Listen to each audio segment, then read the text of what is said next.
I could clear this bloody room in 5 minutes. Another thing, oh, hello. I'm me. I'm not having a go at the person because they're just doing what they're told. But we just had a visit from the independent newspaper. You know, I was talking about the thing. After the 2.5 hours for which everything that follows from now on has to be heard to put it into context, they turn up and they're going to leave for a deadline for tomorrow's paper. And they're going to do a report on this event. I mean, bloody hell. No wonder people are turning to alternative news outlets. Okay, let's go. And to be fair to the person involved, who's just doing her job, what chance has she got, even if she wanted to, of putting this event in context, having missed the first 3.5 hours and missing probably most of what's to come after this section? Anyway, let's have a recap.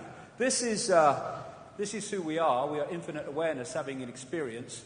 The idea of the conspiracy is to make us identify with the experience. Boom! Little me, I have no power. I am all limited. I am just someone who has to follow others. And to manipulate the way we decode reality to fit the ability of the few to control the many by keeping the many in a fraction of who they really are, by identifying with name, with job, with family and income bracket instead of the true nature of infinite self, and to hijack the way we decode reality through the 5 senses to impose a very different one, to give us the idea that we must follow, we have no power. Someone else must tell us what to think, what to do. And it's control of perception. Like I said earlier, if you control someone's perception, you control their actions, which come from perceptions. And that's the idea. And all these things, interestingly, all those news organizations, what are they doing? They're telling people what to think. And the other thing is that when you, especially as we go through the section after this one, all the different expressions of this conspiracy, everything from banking scams to vaccines to fake human-caused global warming, stuff in additives in food, fake terrorist attacks so that you can change society by justifying change. The idea that all this is being orchestrated by men and women in dark suits or whatever, sitting round a table, it takes on the bounds of ludicrousness. Do these exist? Of course they do. But they are the outer rim of the rabbit hole. And when you go beyond them, deeper into the manipulation, you go through them into the advisors. The people that we think are in power, that's only for public consumption. They're here today, gone tomorrow people in all the areas of institutions and politics, and another bunch will come along tomorrow, but the same force will be controlling them as well. That's the common theme, that's the cement. And you hit the advisors one step back. You go deeper in the rabbit hole, and you go into these really exclusive secret societies, which are way back out of the public domain, and yet they are fundamentally influencing and impacting on what happens in the public domain. So when you've got someone like Obama, he is announcing legislation, he's signing executive orders and death lists for bloody drone missiles in Pakistan, etc. But he ain't the one who's deciding all this. He's the one that's the point that brings it into reality through legislative change. And so behind all these apparently unconnected areas like banks and biotech cartels and NATO and the World Health Organization, World Trade Organization, the media and all this stuff at ownership level is this same force in the background. And indeed, you know, to a certain extent, this was acknowledged by the Swiss Institute of Technology in Zurich when they did this study on the connections between transnational corporations. And they found that these ones that are really red, these very, very few, have so many connections to the others, in effect, that's one unit, which is what I've been saying for bloody years, that behind the apparent independence of these corporations, they're actually controlled and connected into the same group. And, you've got these green lines connecting these transnational corporations, but around this group, there's so many connections, it's just one blob of green. And when you take the next step and you realize that the same network of families are actually controlling all these apparently unconnected transnational corporations, suddenly you can see that it's possible to push the world through all these different aspects of society in a common direction. So we have this thing, we call it globalization. What is globalization? It is the centralization of power in every area of our lives.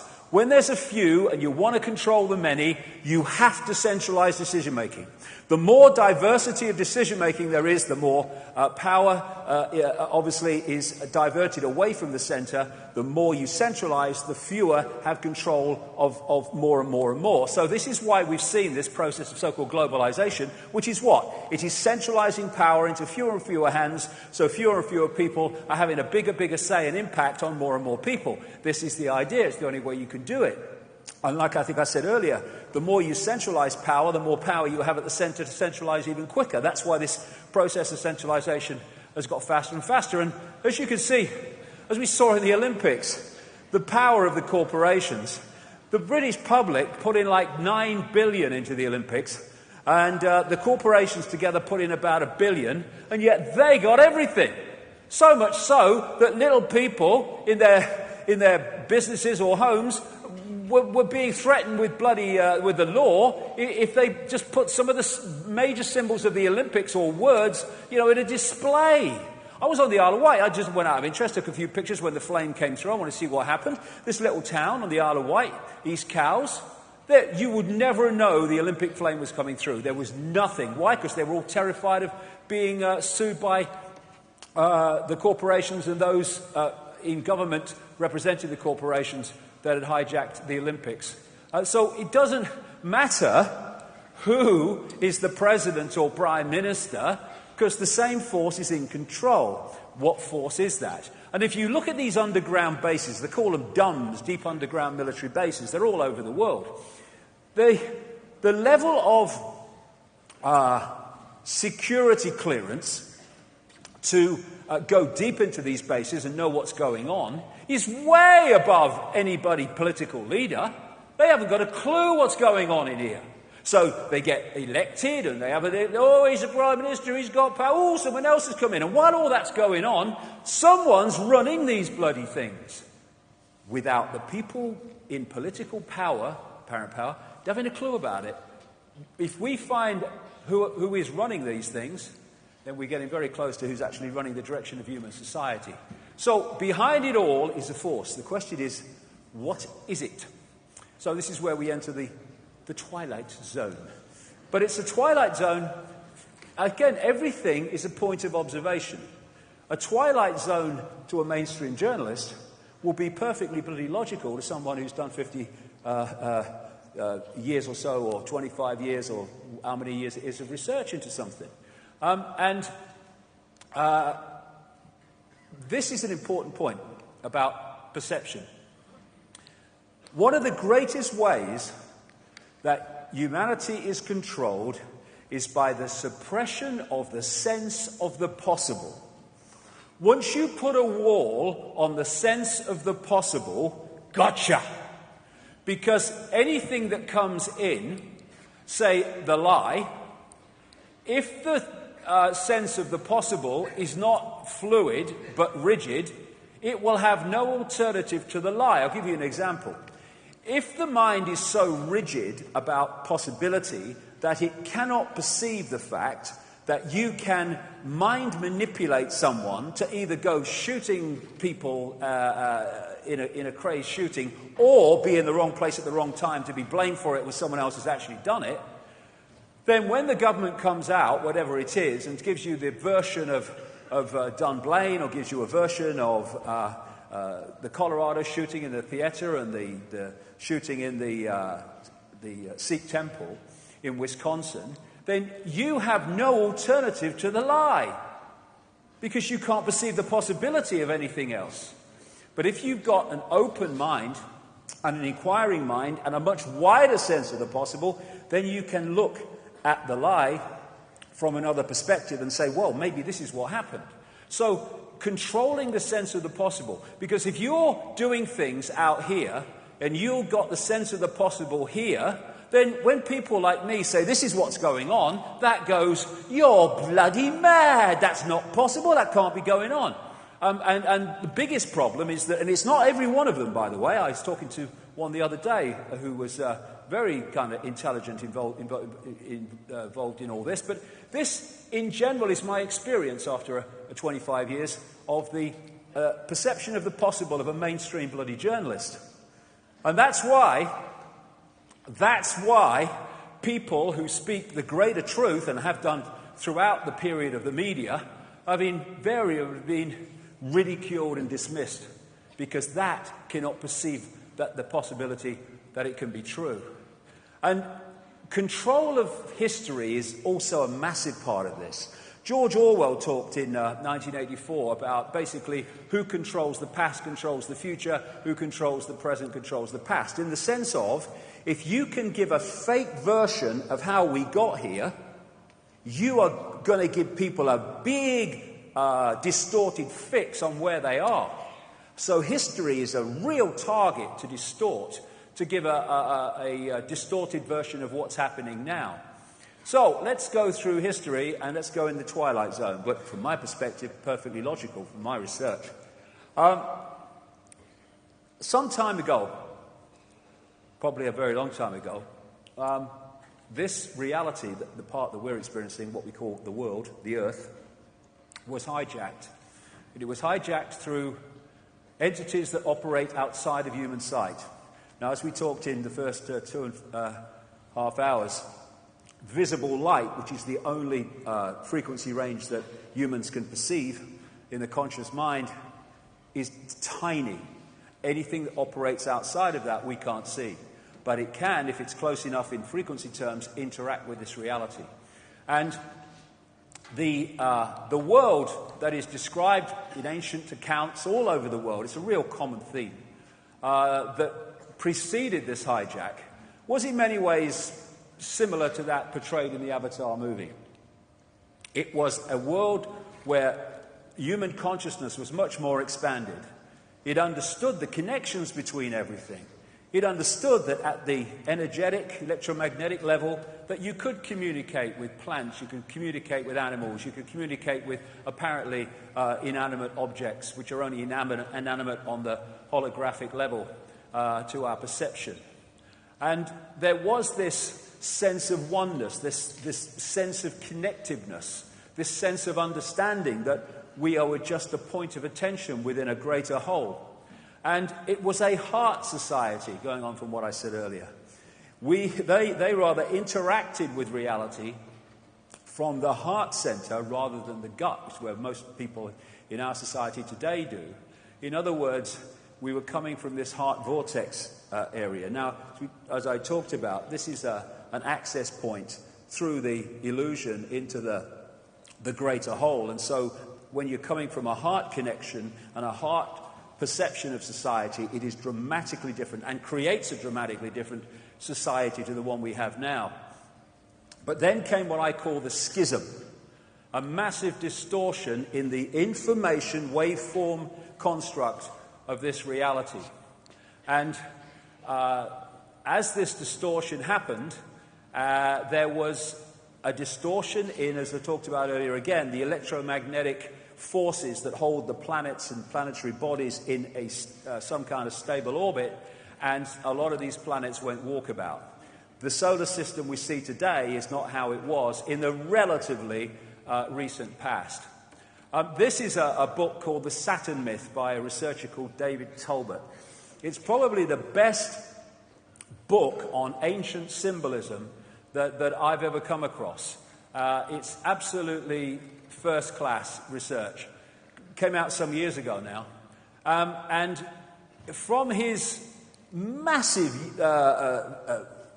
detailed research over many, many years of ancient accounts and descriptions and symbols, he found all these common themes relating to the fact that what we today call Saturn was not where it is now and was not what it is now in terms of the rings and what have you, but was much, much closer to the Earth, to the point that it was in terms of, because it's not a planet, Saturn, it's a dwarf star, so is Jupiter.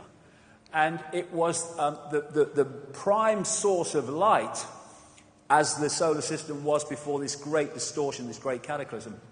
And looking from the Earth, you saw Venus, and in the middle of that you saw Mars. And here's another, mock-up of the view of this from the Earth. Therefore, Saturn, as it would, became absolutely the center of focus of Earth society before all this happened.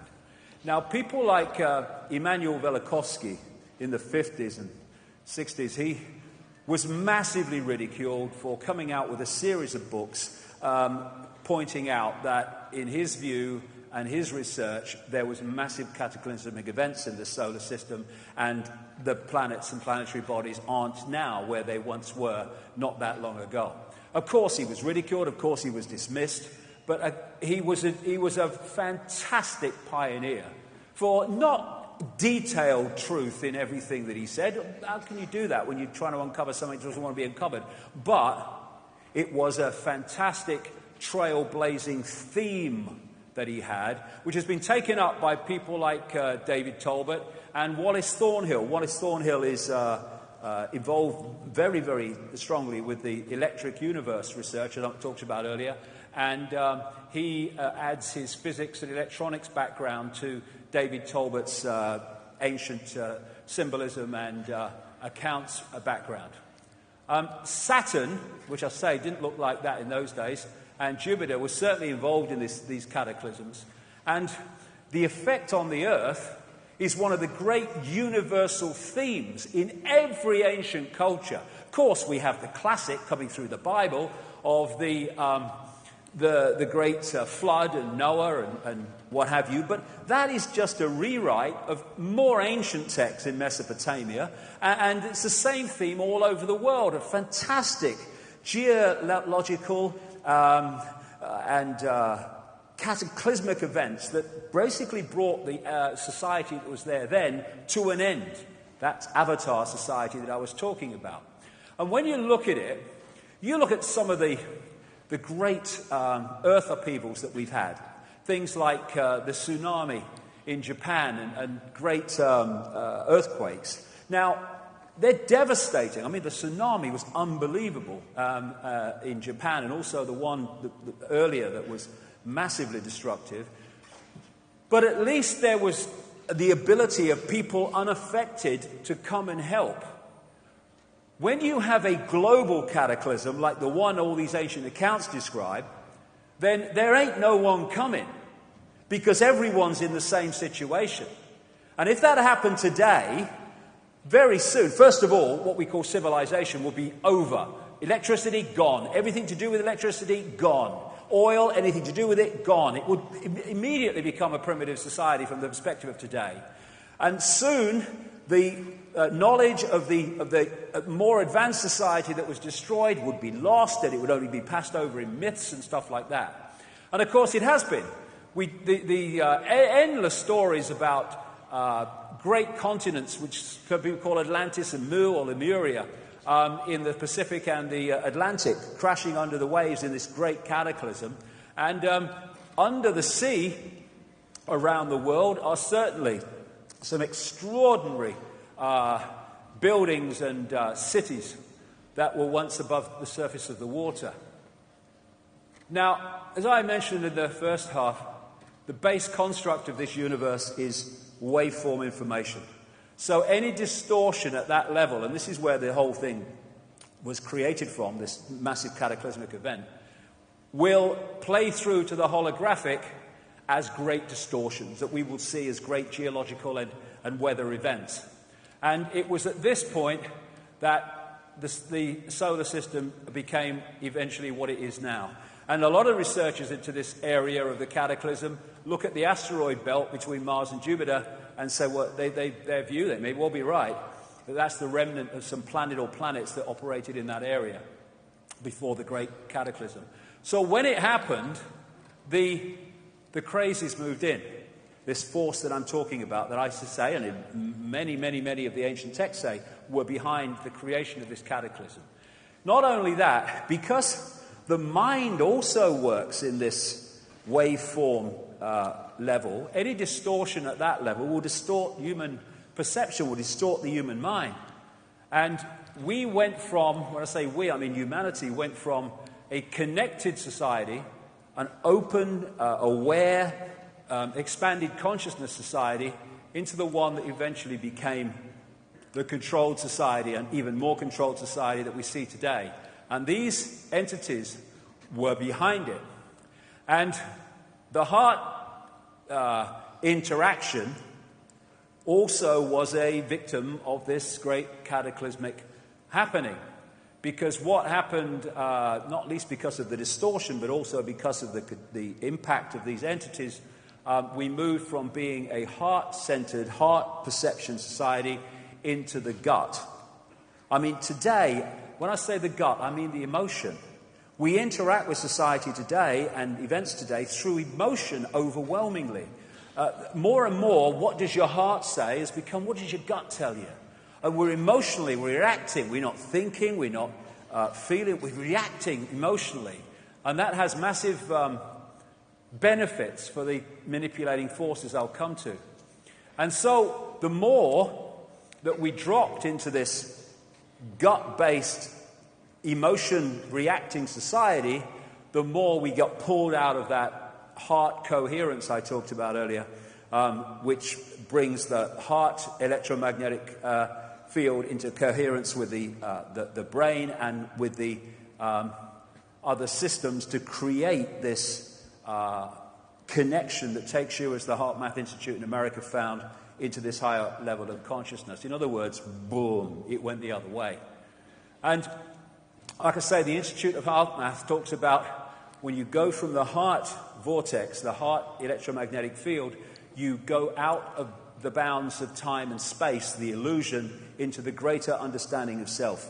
So this hijack more and more closed that connection down, and we became a five-sense society overwhelmingly, and therefore locked in to this tiny band of frequency we call visible light, and at the expense of the wider perception that this is just part of who we are, not the totality of it.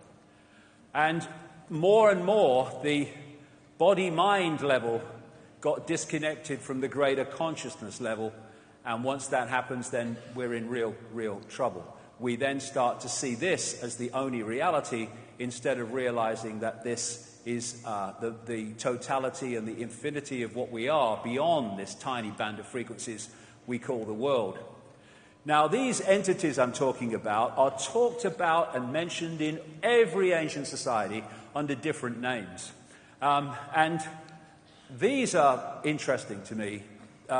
This is what they're called by some Central American shaman, the flyers, just a name.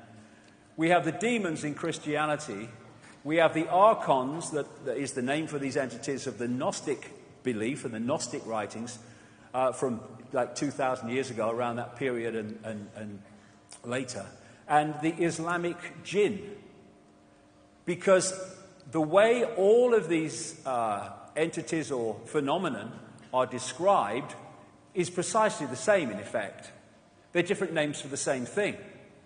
And the Acons, as the Gnostics called them, were said to be made from luminous fire. The jinn from Islamic and pre-Islamic Arabia were said to be made of smokeless fire. And when you look at what's said about, they're talking about the same force, the same phenomenon. So what is it?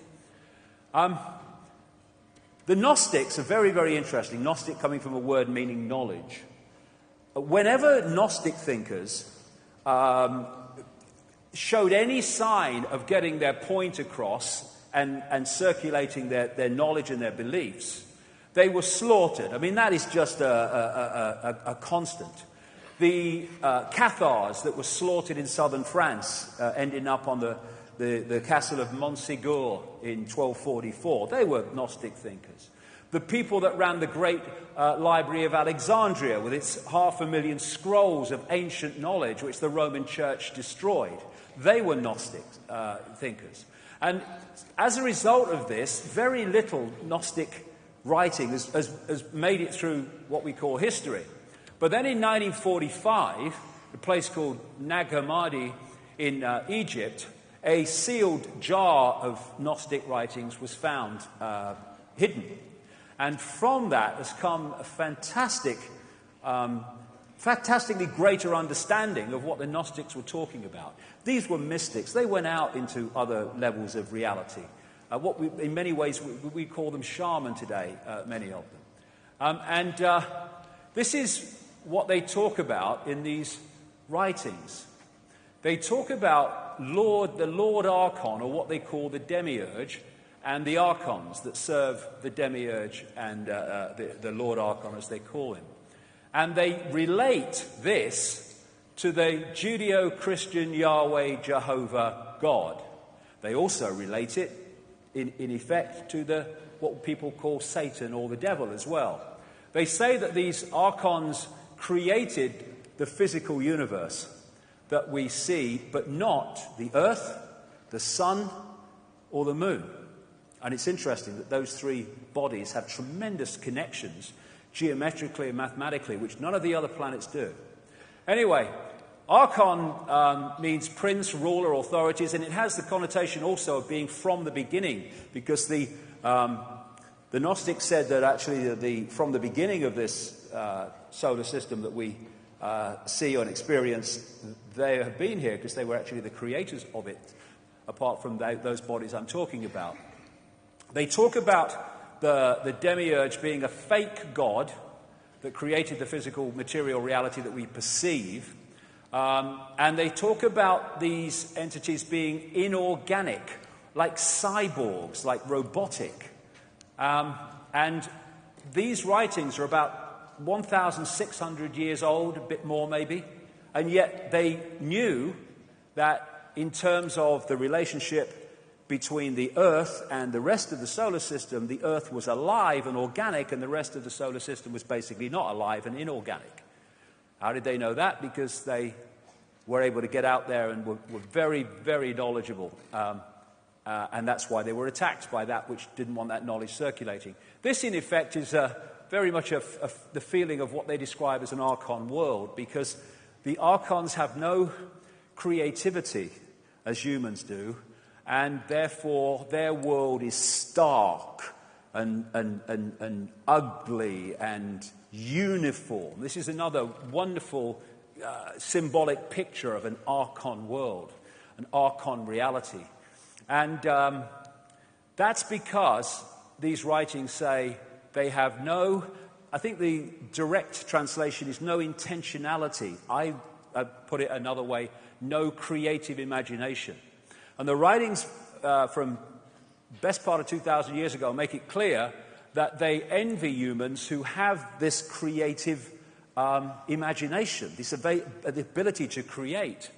Like I say, they describe the Archons as cyborgs, a robotic race that can imitate but not innovate. They call it, in a translated word, counter-mimicry. Put simply, if you gave them a blank sheet of paper, they would know what to do with it. But you give them a sheet of paper, rather, with something on it, with something created on it, and they are able to distort it and twist it. But they can mimic and imitate, they cannot create in that sense. Interestingly, they also use the word fantasia. And in that sense, what they're saying is that these Archons, jinn, different names, but I'll use the word Archon as a consistent, have the ability to create fake realities, to distort reality, counter-mimicry, to give people the view or the feeling of a perception that seems real but isn't. Mind parasites, they possess the mind and influence the mind in a negative way, particularly in a negatively emotional way. The one word they say that can absolutely describe the Archons is deception. And also they say that one of their great means of operation, modus operandi, is to invert everything. That's what they're doing, counter-mimicry. They are inverting what is already created so it becomes something else. And it's no accident that one of the great forces that worship these archons within human society, what we call Satanism, use inversion as part of its symbolism. The inverted cross, the inverted five-pointed star. And so I've used this quote before in talks, and from this archontic perception, it becomes even more relevant. Michael Elner, who said, "Just look at us. Everything is backwards. Everything is upside down. Doctors destroy health, lawyers destroy justice, universities destroy knowledge, governments destroy freedom, the major media destroy information, and religions destroy spirituality. Everything inverted."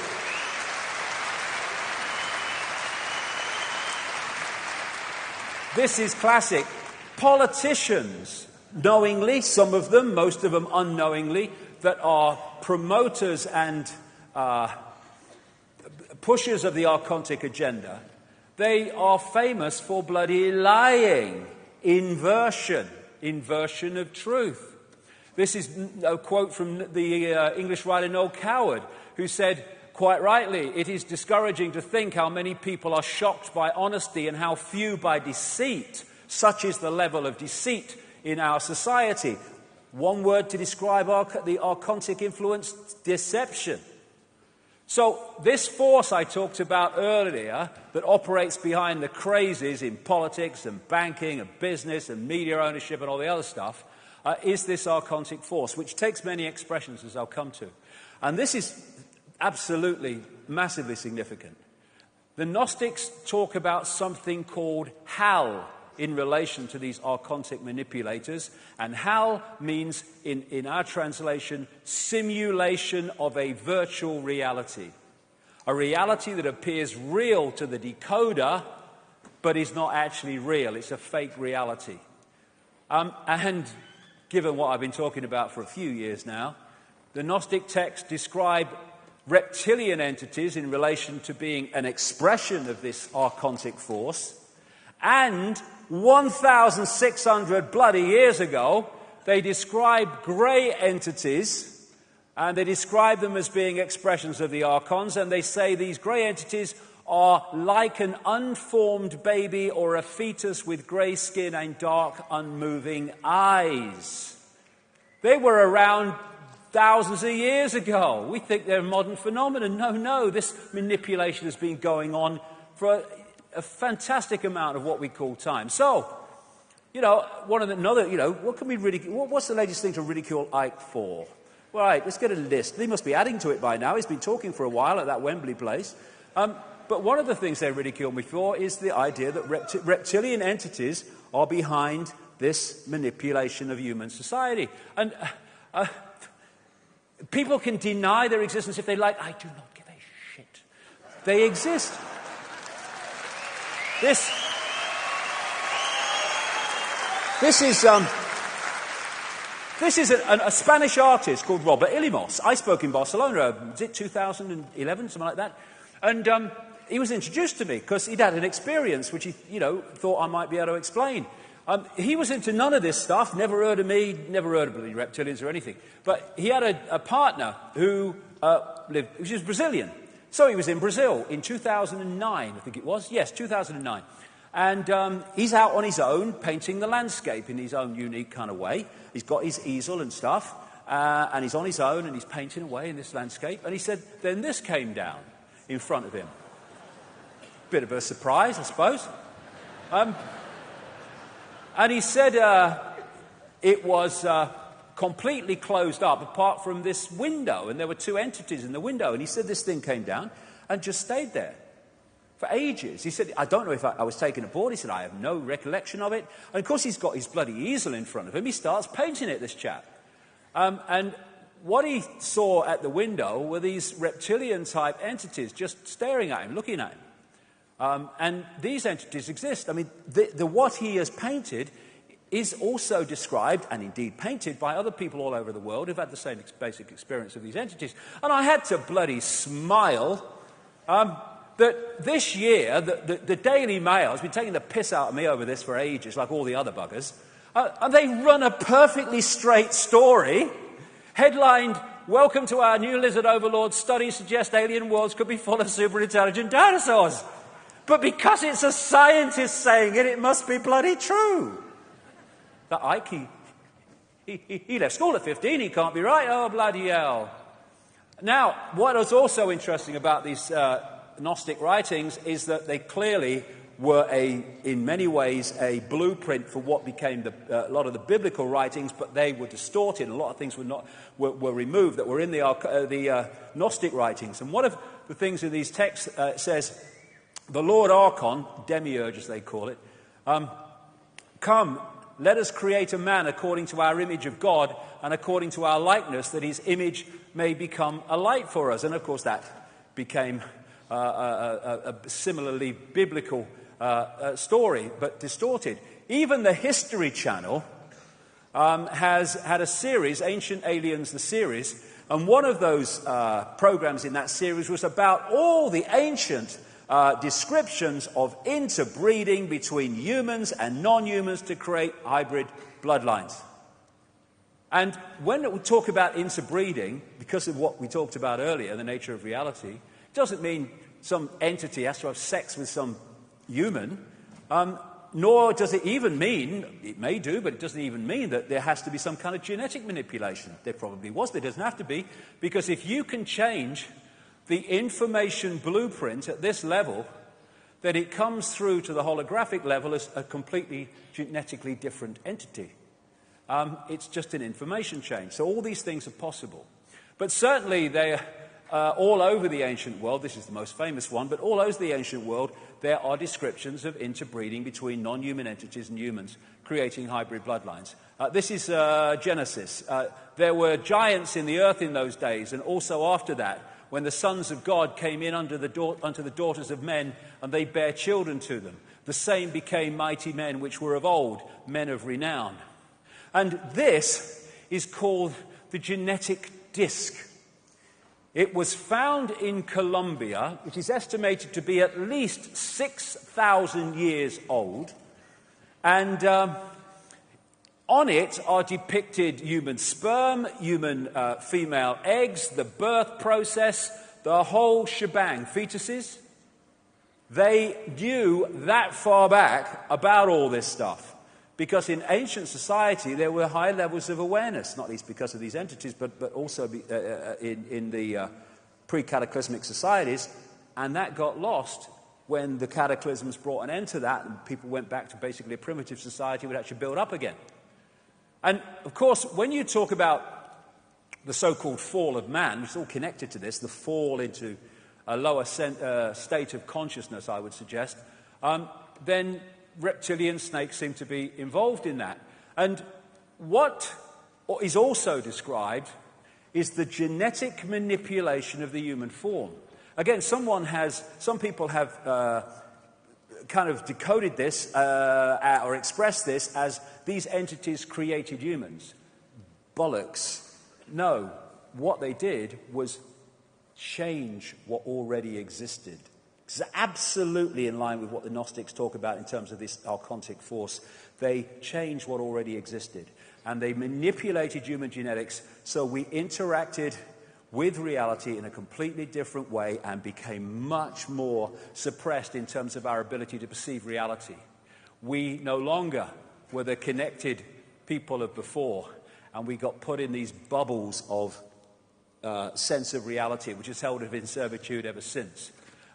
If you have harmony in the waveform level, then that will play through as harmony in the holographic world of the conscious mind. If you have a massive distortion in that level, it will play through as massive distortions in the holographic world of the conscious mind. A world now of war, people dying of hunger in a world of plenty, about me, conflict on all bloody levels. All this came through from this distortion. They're all expressions of this distortion.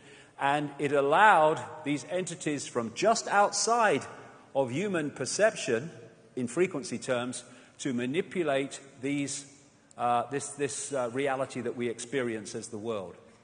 And they are the force, this is absolutely crucial as we go along, these entities, and that which is an expression of these entities, are all worshipped in the end by all the major religions. People might like that who follow one. All the major religions. I'll come into that as we go along.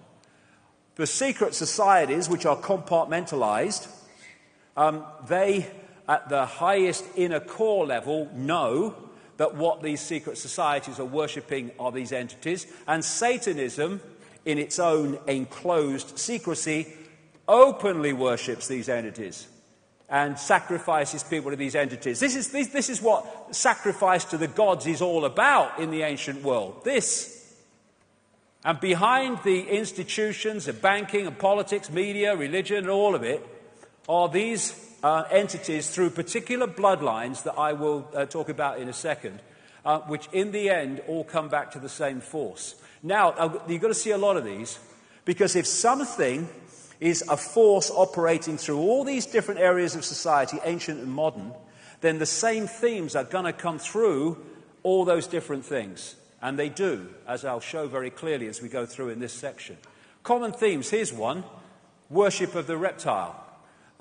It's in our face if you look at it. The oldest known, this is mainstream anthropology and stuff, the oldest known focus of religious worship is the serpent or the snake. It goes back at least 70,000 years to the Slido Hills in Botswana, where the San people, also known as the Bushmen, say that the great python with his bag of eggs came and created humanity. There's so much symbolism to do with this stuff around the world.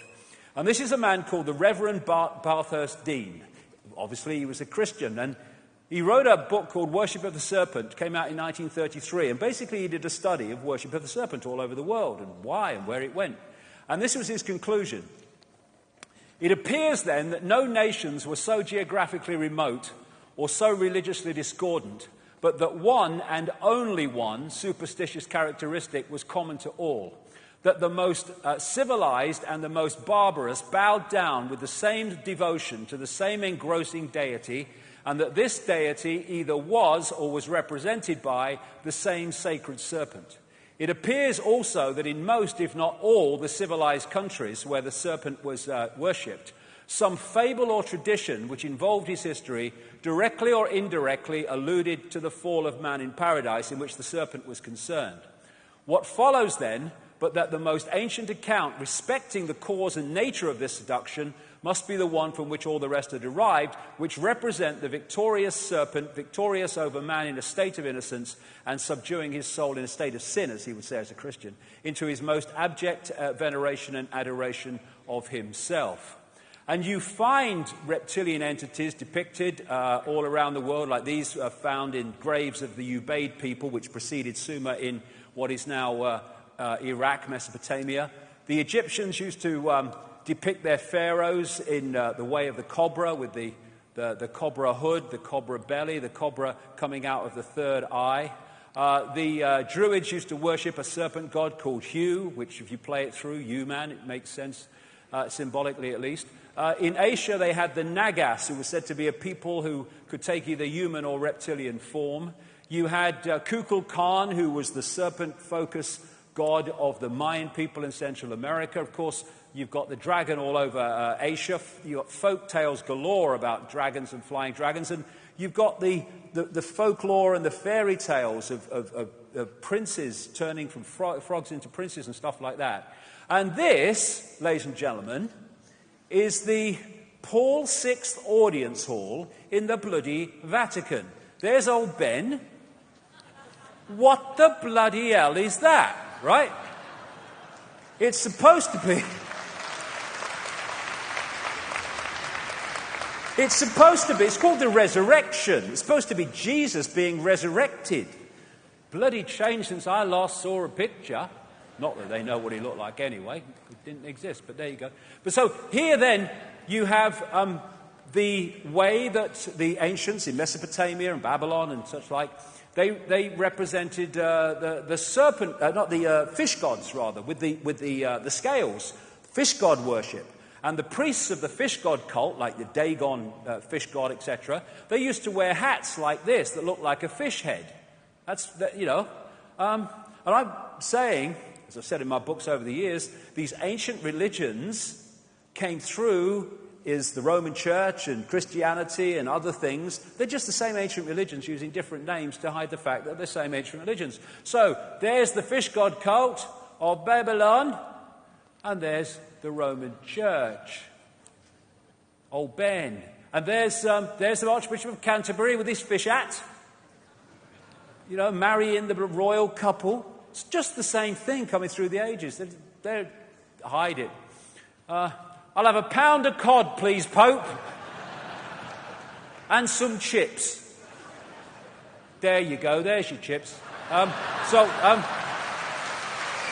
be... No. Oh, think of the sponsorship potential, Ben. So, this is a great friend of mine, Credo Muchwa. He's in his 90s now, from South Africa. I met him in 1998 when he called me and said, "How do you know about the Chitahuri?" What the hell's the Chitahuri? The children of the serpent. It's the Zulu ancient lore and legends of the Chitahuri, reptilian entities manipulating human affairs. This is one species, because there are many of these reptilian entities, which Credo painted because he's he's an artist and a great talented man. Interestingly, when you put that next to Robert Ilomis's painting from 2009, and that's much older, in a totally different society, the similarities are compelling. And this is the necklace of the mysteries. It's been stolen now, unfortunately, but I've seen it many times before it was. Credo Mutua had this passed down in the shamanistic stream. It's mentioned in accounts 500 years old. He reckons it's at least 1,000. And here you have the symbols hanging from, it's not a necklace really, it goes on the shoulder, it's extremely heavy. And the shaman goes around these symbols and tells the story of African history and indeed world history. And on the front is a very non-human entity with in come and get me mode. And here is a human woman. And this, hundreds at least years of old artifact, that symbol is about the interbreeding between the non-human race and humans to create this hybrid bloodline. And there's more symbols on there, which I'll come to later. And I asked him, I said, well, it doesn't look very reptilian. And he told a story that I found around the world in different cultures, that this reptilian force, this Chitahuri as they call them, said, you never depict us as we really look. So some people did, but many people didn't. They just depicted them as completely unhuman, but not like they really looked. Now, this is a big-time important thing in relation to the world that we live in today and what controls it, who controls it. Because the ancient accounts, again, talk, and I've talked to people on the inside in the modern world who've confirmed all this from their perspective, that certain bloodlines were created to specifically represent these entities outside of human society, outside of human frequency range, in the human frequency range of visible light, to be the manipulators in our world of that which is manipulating our world. Because for vibrational and atmospheric reasons, they cannot come into our world except very briefly, or in technology which gives them a manufactured atmosphere, a manufactured reality in which they can come. In other words, they need representatives that are operating with invisible light to manipulate our world. That's what these bloodlines are. And they see DNA as a software program. They know what it is. They know the body's a biological computer. And they want to keep certain information patterns within this DNA because it dictates the behavior of these hybrid bloodlines. And they want to control them as much as they control anyone else.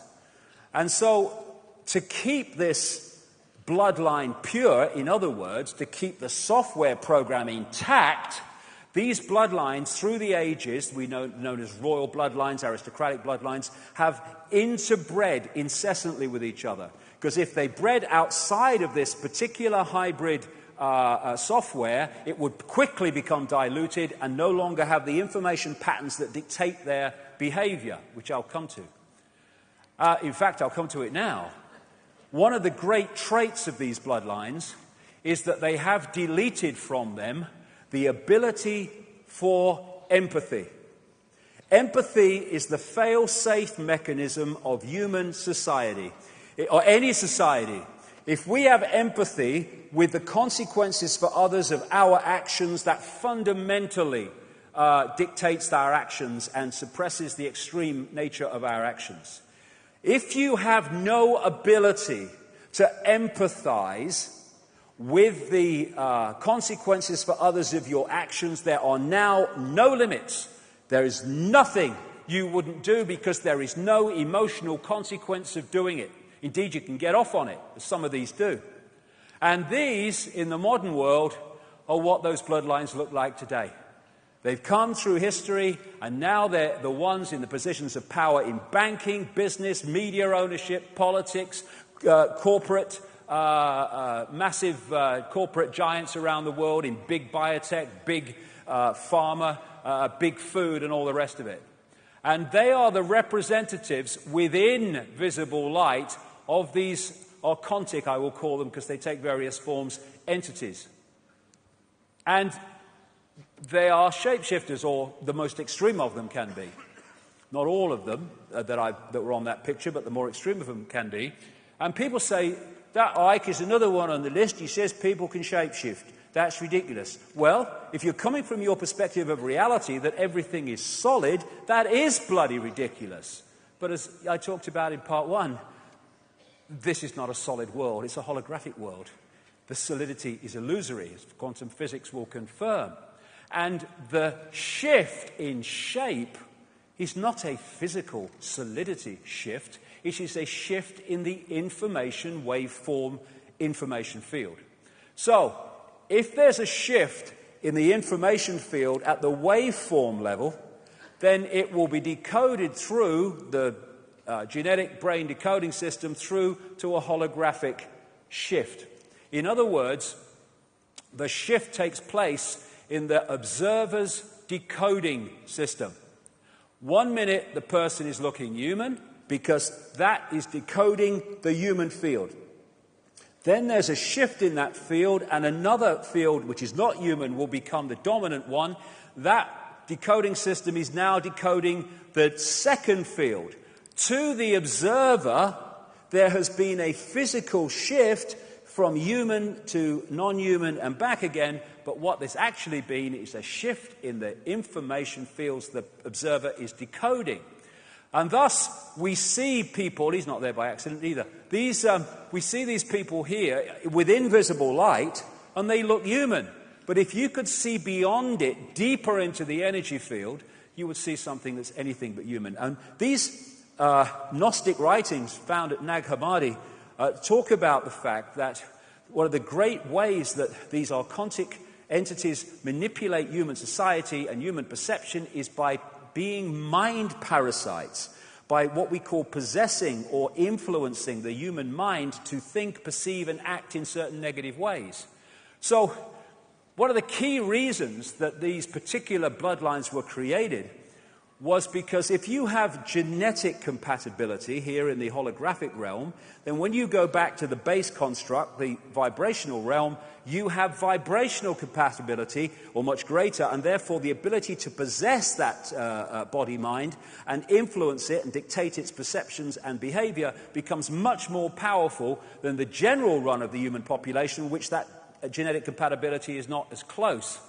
Of course, possession is an ancient, as long as history, theme, right up to the present day. Now, talk to a lot of visual psychics around the world. I mean, I've been on this road nearly a quarter of a century. I've had a chance to talk to a few. And they often tell me about seeing ethereal-type entities, often reptilian in form, locking into these lower two chakra points and kind of floating around. This is part of the way that they possess. And then I'm reading an article about this visual psychic, Swiss bloke, who seems to be, very renowned at what he does. And he wasn't talking about any of this stuff. He was just talking about his life and what he experienced and things that he's experienced. And in the middle of this article, he said this, a guy called Anton Steiger. When I see people in business or politics who are particularly trapped by the material world, five senses, for example, I notice that they no longer have any light bodies at all. In many of these people, the point of light at the heart chakra, which is otherwise always present, is no longer visible to me. What do we call these people like bankers? They are heartless. Literally true on an energetic level. Instead, I see something like a layer of shiny tar around them, in which a monstrous being in the shape of a lizard can be distinguished. When such people speak on television, for example, I see a crocodile shape manifesting itself around the person like in a concave mirror. I don't see the light of their throat or forehead chakra. This is the possession, this is the mind parasite nature of these entities that the Gnostics talked about. Now, lots of people send me stuff from around the world because what I talk about. And I got sent this. I'm not saying that this is real. It might be a trick of the light. But it does give a visual feel for the way so many of these people have been described to me. With the eyes changing from a human pupil to a reptilian pupil and then going back again. I've heard that, I've seen people have given me endless accounts of full body shifts, shifts of the upper body, and more than anything, shifts of the eyes. The eyes are the window on the soul, or the window to the self beyond the world that we see. And interestingly, I've got a friend who has an associate who was doing research into, I don't agree with it, but he's doing research into iris scanning technology. And this led to him looking through a microscope into, I think it was 2,300 eyes or pairs of eyes. And what he said, he had no idea that my friend was associated with me, probably had no idea I exist. But what he said to my friend was this: of the 2,300 eyes that he scanned, around 4% appeared to be of reptilian type and appearance, and he could not understand what the hell that was all about. And if someone said, what is the percentage of the human population? I'd say 4 or 5%. That is what I'm talking about. That's how few it takes to manipulate the world if you get hold of the institutions that dictate the world. So we're looking at people from a visible light point of view that look human, but beyond that are not. There you go. He doesn't have to shapeshift Murdoch, does he? Bloody hell. A bit like Mick Jagger. He don't have to, does he, really? But there you go. There's one of them. He doesn't look... he looks perfectly human. Oh, there we go. There's another one. There you go. There you go. Ooh, there you go. Been to the ritual, Mum? Have you? What's going on? And the other thing is that these bloodlines, they, like I've just said, they stay inside the network. And so that when you follow them back, you tend to come across some interesting people. We've had Prince Charles in the last few months talking about the royal family's ancestral connection to Vlad the Impaler, one of the most infamous blood-drinking, satanic torturers in human history, who was a member, along with the rest of his family, of something in its simple title called the Order of the Dragon, which goes back into the ancient world, which is an order of these bloodlines. He was from Transylvania, and old Charles has got a place there. Mary of Teck, her grandmother, was connected genetically very closely down the line to his sister, and thus brought that bloodline into the royal family. There you go. They're not what we think they are. That's the point. And because we only see the visible light level, it seems fantastic. I think, one of the great... Well, no, I'll rephrase that. The only good thing, from my point of view, of the Diamond Jubilee celebrations was when, at the royal concert, Elton John sang Crocodile Rock to the royal family. I thought that was absolutely frickin' brilliant.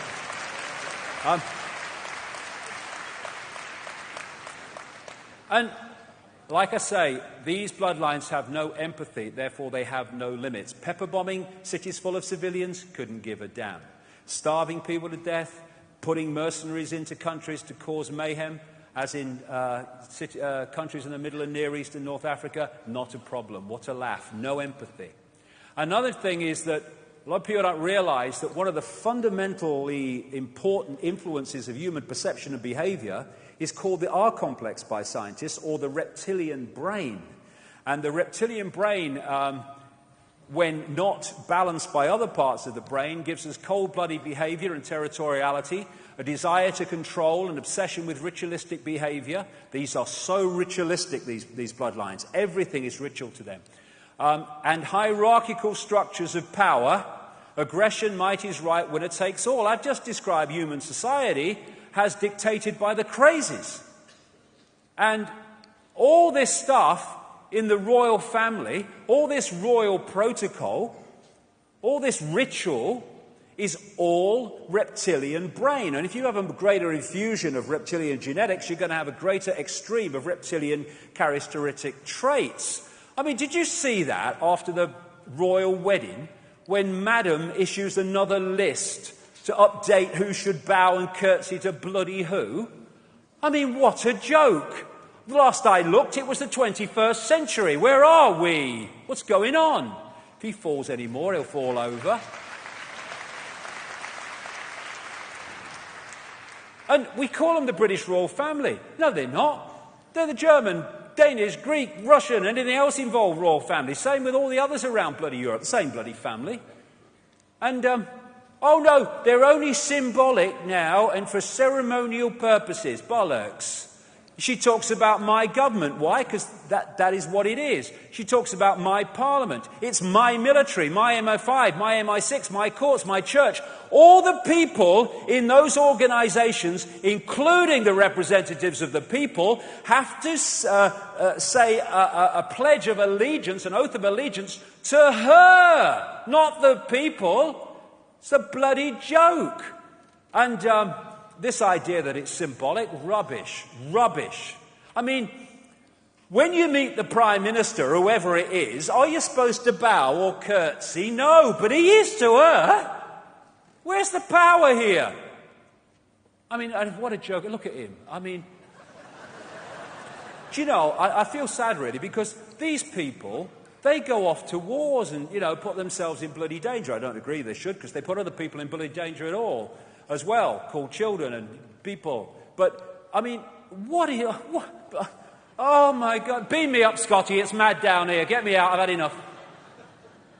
And then there's this royal bloody household that we're paying for. Did you know that there's a gold stick and a silver stick on the royal household? At least they have metallic value, that's probably a good thing.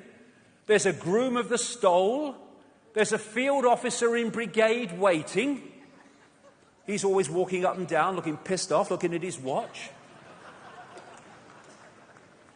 He'd be a lot better using his time keeping an eye on that groom of the stole before he nicks something else, I think.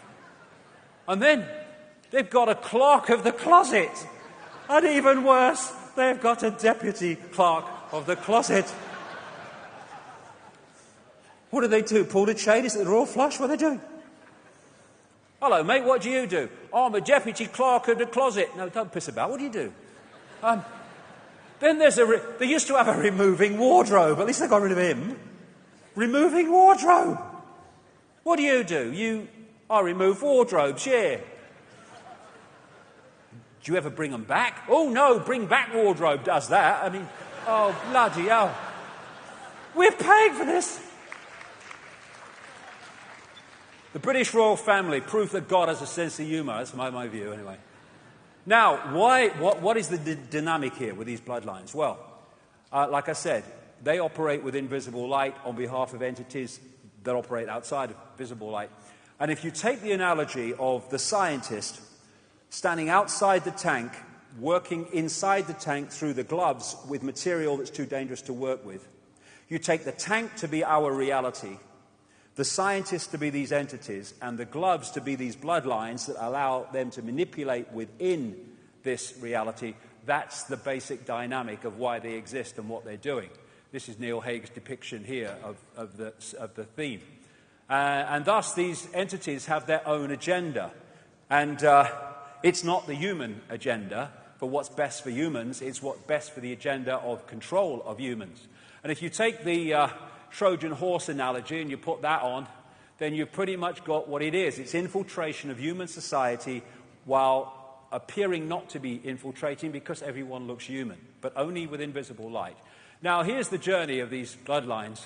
You can pick it up at some point through history. It goes way back. Let's pick it up here. These societies, these more advanced societies, Egypt, Mesopotamia, the Indus Valley, China, etc., they started to appear as the first more advanced societies after the cataclysm. What history does is pick up the cradle of civilization in places like Sumer and what have you. That wasn't the cradle of civilization. These societies were when human society had reached a certain point again after recovering from the great cataclysmic events that destroyed the previous society, much more advanced. In this area of the world, Sumer, which is now, of course, Iraq, became Babylon, why there's so much Babylon symbolism in human society today. Egypt, a lot of the bloodlines came from here, but they were seeded all over the world, and they talked about entities interbreeding with humans and creating royal bloodlines and what have you in various tablets found in Iraq, under Iraq in the last century or so. These bloodlines moved out into northern Europe. They became the founders of Rome, and they interbred with other bloodlines in Europe, and they became the European royal families and aristocracy.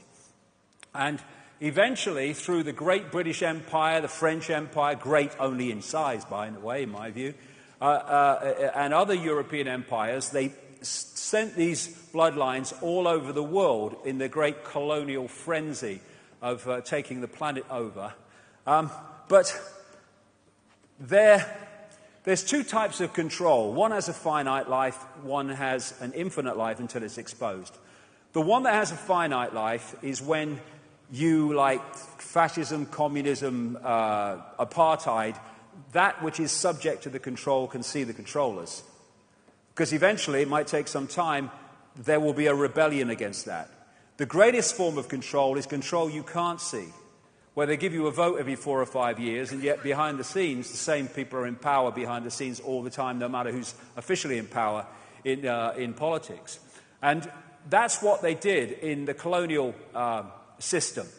They apparently withdrew back into their countries and gave independence to the former colonies like the United States and Canada and etc. around the world. But what they did was left out in those countries the bloodline under different names and the secret society network through which they manipulate the bloodline and its agents into power, and they've gone on covertly controlling those countries ever since. And what they've created is a secret society and bloodline version of a transnational corporation. What happens with a transnational corporation? Take McDonald's, please. Take McDonald's, if you will, as far as you can. But take McDonald's as an example. They have a headquarters in America, and in each country they have subsidiaries. And the subsidiaries carry out the diktats of their headquarters. And thus, if you go into a McDonald's in Russia or Australia or South Africa or wherever, you go into basically the same McDonald's. What they've done with the Bloodline Global Network is they have a headquarters. Funnily enough, America's very, very influential, but the headquarters is in Europe. It's in places like the City of London, Rome, Brussels, Berlin, etc., Paris. And from the center, they have subsidiaries in the different countries. These are subsidiary networks of bloodlines under different names and the secret society network within that country. And that network's brief or job is to impose in their sphere of influence, their country, what is centrally dictated from the headquarters. Thus, as I've traveled around the world, I've seen the same things being introduced in different countries around the same time, often justified by the same excuses. And it even goes further, because the national network has subsidiaries in the towns, cities, and communities. And thus, from the headquarters, they can manipulate down into a local community, if they wish, through this network. And they've created this structure in which they have not just infiltrated, but created the organizations that run and control the direction of the world. I get into some of them. But what the vast, overwhelming majority of researchers into this conspiracy do not see, or do not want to go there, is the fact that there comes a point where this human network goes up into or out into other dimensions of reality, and the dictating force is not human. And common themes. The number of times you see around the world depictions in different societies of half human, half reptile entities. This is obviously in Asia. And the depiction of the interaction between reptilian entities and humans, and part human, part something else. The gargoyles on the churches built by these secret societies, like the Knights Templar, and on the castles and mansions of the elite bloodlines, they are symbolically these entities. So many of the coats of arms of these bloodlines carry reptilian themes.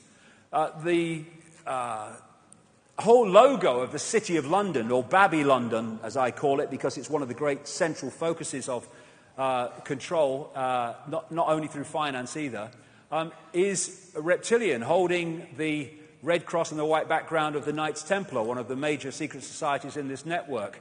One of the key points in London, for this conspiracy anyway, where the City of London meets Temple, or Temple Bar, or the Temple region, which is the legal profession and courts, is this flying reptile on a pedestal right in the middle of the road. They put these things everywhere. Now, there's another common theme, this is all over the world, of reptilian-type entities eating humans. There's so many of them, it's unbelievable. This is Central American, as the previous one was. Here's some more. And often they'll put a crown on the top, because this is the royal bloodline. This is where the divine right to rule comes from, or the idea of it. It's the belief that you have the right to rule because of your genetic descendants from these gods, the divine right to rule. There again, a similar one. Here's other ones, and logos and coats of arms and what have you. And there's Alfa Romeo, the same, and of course the red cross and the white background of the Knights Templar.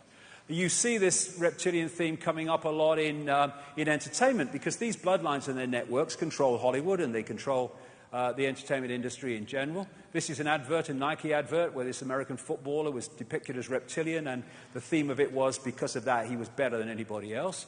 And at the end of the Thriller video, when Michael Jackson turned round, they were reptilian eyes. There could have been lots of different eyes, but they were reptilian. And this happens because of what I said earlier. All these different things are worshipping the same basic force, and thus this symbolism of this force appears in all these different areas, not just these, also banking and politics and stuff. Now, a lot of these bloodlines are Satanist. In fact, the major ones are all Satanists. And by that I mean they are into human sacrifice, human blood drinking, and all that other stuff, sacrifice of children. And it's been going on way back. And people have no problem with the fact that it was going, oh yeah, those ancients used to do that, and the Aztecs and all that stuff. But they can't expand that perception of the possible that it's still going on. It is massively going on. The fact is it was openly going on then it became unacceptable to the population in general, and it's gone on secretly ever since. And what I've talked to a lot of Satanists, former Satanists, and I guess former Satanists, who've told me common themes about what goes on in these rituals. And, you know, these entities are feeding off human energy. And one of the things that they do is when they're sacrificing somebody, the people with invisible light, the Satanists and the bloodlines, they'll drink the blood because when the terror reaches a certain point in the ritual, a certain adrenaline goes in the blood, which gives these people a high. I mean, sick is not the word. But on another level, an energetic level, the entities are feeding off the energy coming off of terror and fear of the sacrifice. And the other thing that they tell me happens in these rituals is they create an energetic environment, like a stepping stone energy environment, where these entities can come through and manifest, not for long, but for a while. Common themes. Now, this is David Berkowitz. He went to jail for the Son of Sam serial killings in New York.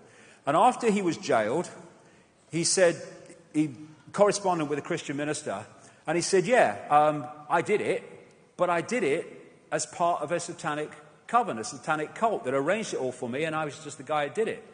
And he said at one point in this correspondence, Satanists are peculiar people. They aren't ignorant peasants or semi-literate natives. Rather, their ranks are filled with doctors, lawyers, businessmen, and basically highly responsible citizens. They are not a careless group or are apt to make mistakes, but but they are secretive and bonded together by a common need and desire to mete out havoc on society. It was Aleister Crowley who said, I want blasphemy, murder, rape, revolution, anything bad. What does that do? It pulls that energy that they feed off, but it also pulls people into low vibrational states of awareness. And the two major colors of Satanism, for frequency reasons, are black. Black is the absence of light and absorbs light in all frequencies, and red, which is the lowest, longest frequency color. And there you see red and black dominating royal protocol, along with gold, which is another color they use, Satanists, in this ritual that goes on. And I saw this. I had to go back to the original BBC coverage and watch the video to make sure this wasn't a Photoshop job, and it wasn't.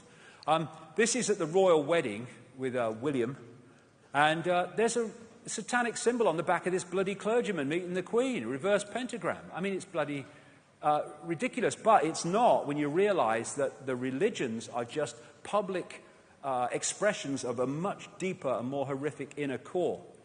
I mean, look at Christianity. Its very focus of attention is someone being tortured. What are you doing? A focus on that. And that, for reasons I'll come to, has an effect on people and the wider reality. And you have the Eucharist in the Roman Church. And what are they doing? They're eating the flesh and drinking the blood. That's just a publicly acceptable version of what goes on the inside, literally. I mean, what is it when you reduce your deity to the level of a biscuit? I mean, is it me? I mean, if you're going to do that, I'll at least make it a bloody hobnob. That's what I say. Because they're good for dipping. There you go, he's getting into the spirit of it now, look. You know it makes sense. So, this is the key to understand so much. Also, politics, banking, media ownership and stuff, in the end, worships that. This is a quote from a Swiss banker in the Russian magazine Novy Den in 2011. These people are corrupt, talking of the bankers. Sick in their minds, so sick they're full of vices, and those vices are kept under wraps on their orders. Many are into Satanism. When you go into some banks, you see these Satanistic symbols, like in the Rothschild Bank in Zurich. These people are controlled by blackmail because of the weaknesses they have. They have to follow orders or they will be exposed, they will be destroyed, even killed. This pervades society. What do you see from the banking industry? Total lack of empathy with the victims of their actions. And so, when I've, over the years, investigated and followed through major people involved in pushing the direction of the world, I have found three absolutely repeating themes with them. One, secret societies. Two, Satanism. Three, very topical at the moment, paedophilia. And they connect together in reasons I'll come to. Now, this is Bohemian Grove in Northern California, where the high and mighty elite in politics, banking and business and all the rest of it in America and wider afield go to this summer camp at Bohemian Grove in Northern California, and they worship under a 40-foot stone owl, symbolic of an ancient deity called Moloch, and they do sacrifices and stuff in smaller areas in this great area of Bohemian Grove, 2,700 acres of redwood forest, and all these people like the Bushes and the Clinton and the Rockefellers and all this Kissinger and all these people go along, and people come from abroad as well. And we're seeing Satanism more and more pushed and infiltrated into human society to become more and more acceptable. This Lady Bloody Gaga, crikey, her mother must have been psychic, pushing the old, Satanism, blood stuff. I'm not saying, Annie Lennox is into all this stuff, but what I'm saying is that the ceremonies of at the Olympics, the opening and closing ceremonies and stuff, was, if you know what you're looking for, was incredibly satanic in its symbolism, some of which I'll get to. Then you've got this Twilight series. Let's make vampires kind of sexy now. Then you have the Harry Potter thing. I mean, one of the Harry Potter books was called The Half-Blood Prince. Spot on. That's what it's about.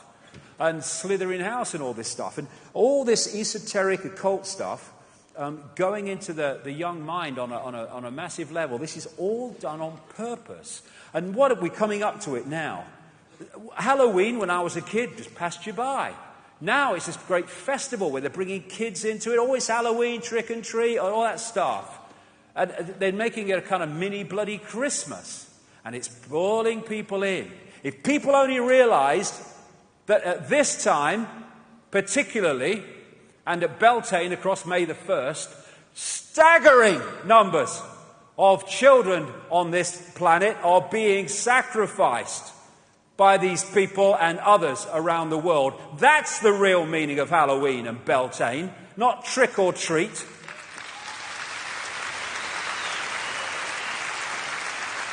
And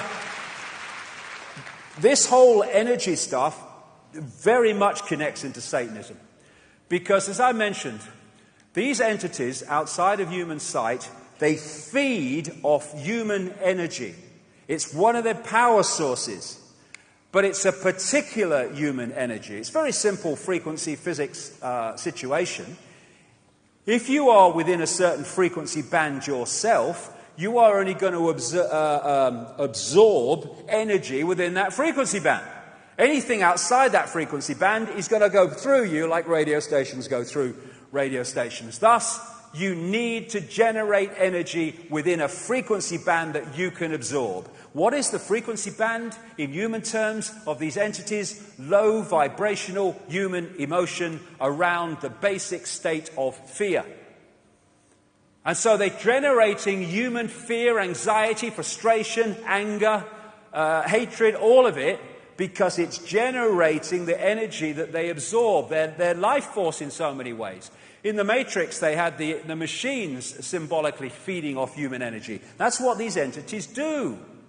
And thus, if you go back to the Dr. Emoto stuff with the crystals in the water, the crystals with words of love written on the side of the water before they were frozen are beautiful, geometrical, beautiful to the eye.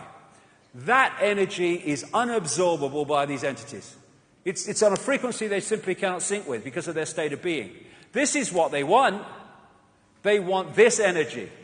And thus they have created and structured human society to become a factory, an engine room, a generator of this energy. A war is a banquet to these people because of all the energy that's created by those doing it, those receiving it, and the impacts on lives as a result of it. And look at the way the human society is devastated in terms of its balance, its harmony, its joy, by reasons for low vibrational, distorted emotional responses. And this is a key reason why humans were manipulated from a heart society to a emotional gut reaction society. Because there, nothing served for dinner, darlings. Here, much as you like. And people think that human energy is not important. There are sensors around the world that are picking up changes in the Earth's energy field. This is what happened on 9/11 as a result of humanity's response to what it was witnessing. And that is the power that collective humanity has on the human energy field. If you can manipulate humans into a negative response, understandably, to things like 9/11, you massively impact on the vibrational energetic state of the Earth's energy field, and it's the energy sea that we are living in all the time. If you want to get to all the fish at the same time, what do? You get to the sea, and then you get all the fish. And the energy sea that we are living in all the time is what they're targeting all the time. And so when we react to their heartless corruption and oppression in this way, going to get into this seriously in the last part, today, then we are actually giving them what they want. Because we are reacting in ways that are generating more of the energy on which they feed. This is a Native American, basic American concept story. That in each of us there are two wolves they talk about. One wolf is anger, envy, sorrow, regret, greed, arrogance, self-pity, guilt, resentment, inferiority, lies, false pride, superiority, and ego. The other wolf is joy, peace, love, hope, serenity, humility, kindness, benevolence, empathy, generosity, truth, compassion, and faith. Which wolf wins? The Native Americans say the one you feed the most. Now, I'm not saying humans are perfect and do not have the capacity for that. But what the Gnostics talk about in their writings is that what the archontic force is doing is taking minor error and it is distorting it and expanding it into massive violations of these emotions and massive expansions and extremes of these emotions. So, this is what they are trying to generate with their mind parasite modus operandi, etc., in humans, because that's their life force. They are energetic vultures. The Matrix had this concept with Morpheus and the battery. The Matrix is a computer-generated dream world built to keep us under control in order to change a human being into this. Symbolically, that is absolutely the case. And George Carlin said this interestingly. Did you ever stop to think about all the people we kill? They're always the people who tell us to live together in harmony and try to love one another. Gandhi, Lincoln, John Kennedy, Bobby Kennedy, Medgar Evers, Malcolm X, Martin Luther King, John Lennon. They all said, try to live peacefully together. Bam, right in the head. Apparently we're not ready for that. Or we're ready for it. But that which is manipulating us does not want us to have it.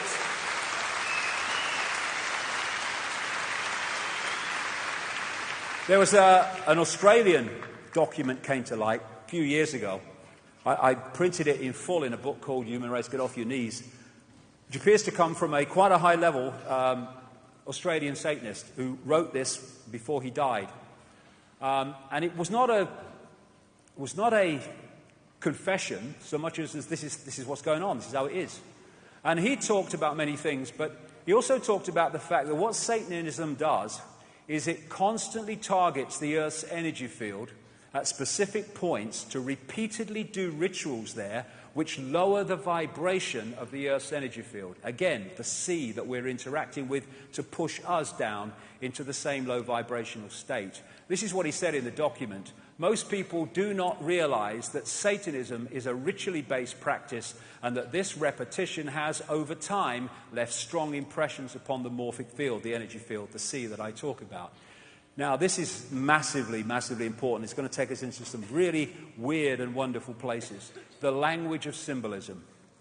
Why are these symbols, recurring symbols that I'm going to go through, why are they all around us? Well, I'm going to get to the point of why, and it's very deep in the rabbit hole that we go in here. But what are symbols? This is why it's so vital to understand at least the basics of the nature of reality to understand the conspiracy. Confucius said, signs and symbols rule the world, not words nor laws. So why? This is why. A symbol is, again, a symbol in the holographic world. Bring it down to its basic state. It is a vibrational information field. A symbol communicates information to the brain through the eyes in the same way as the ear communicates audible visual words and sound to the brain as an information field. The difference is that when you hear something, at least you're aware of its existence. It is conscious. When a symbol talks to us through the eyes to the brain, it is subliminal. Therefore, symbols are planting information fields and vibrational states into the human subconscious which then come through to influence conscious perception and conscious behavior. Also, if a symbol represents something, whatever it is, if you focus your attention on that symbol, you are making an energetic connection with what that symbol represents, because what it represents and the symbol, as I'll come to, will be the same frequency field. And thus, symbolism is one of the greatest ways that we are mentally and emotionally manipulated and encoded and perceptionally manipulated. There's a great saying, it's true: energy flows where attention goes. Somebody said to me, other people have had this experience, they said they were in a restaurant, sitting at a table, and they said, I felt like two eyes were sticking in me back. And he said, I turned around, and there's this person at this other table behind them staring at them. Now, of course, they weren't feeling two eyes sticking in their back. What they were feeling energetically, which eventually filtered through to the holographic level of feeling, was the attention of the person staring at them. Energy flows where attention goes. So thus, if you can hijack someone's attention, collectively or individually, you are hijacking their energy and their life force.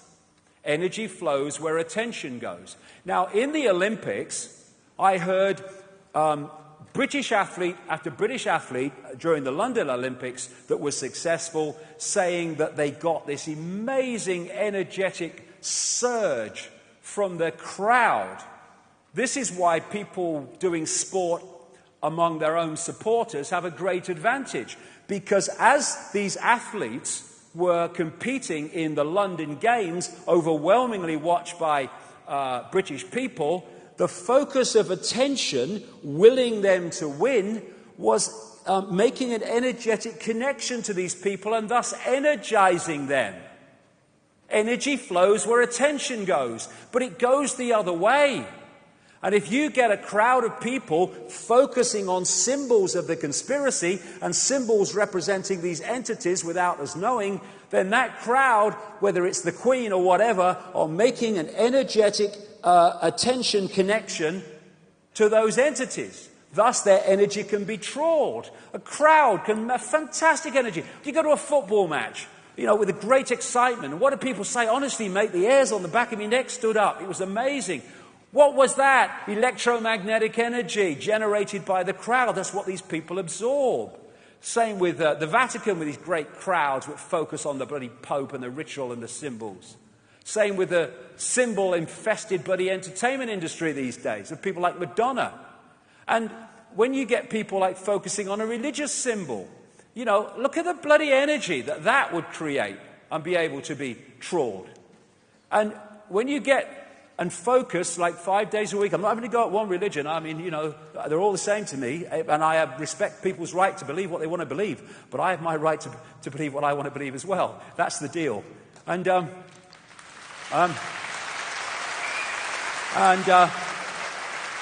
when you're focusing your attention like that, energy flows where attention goes.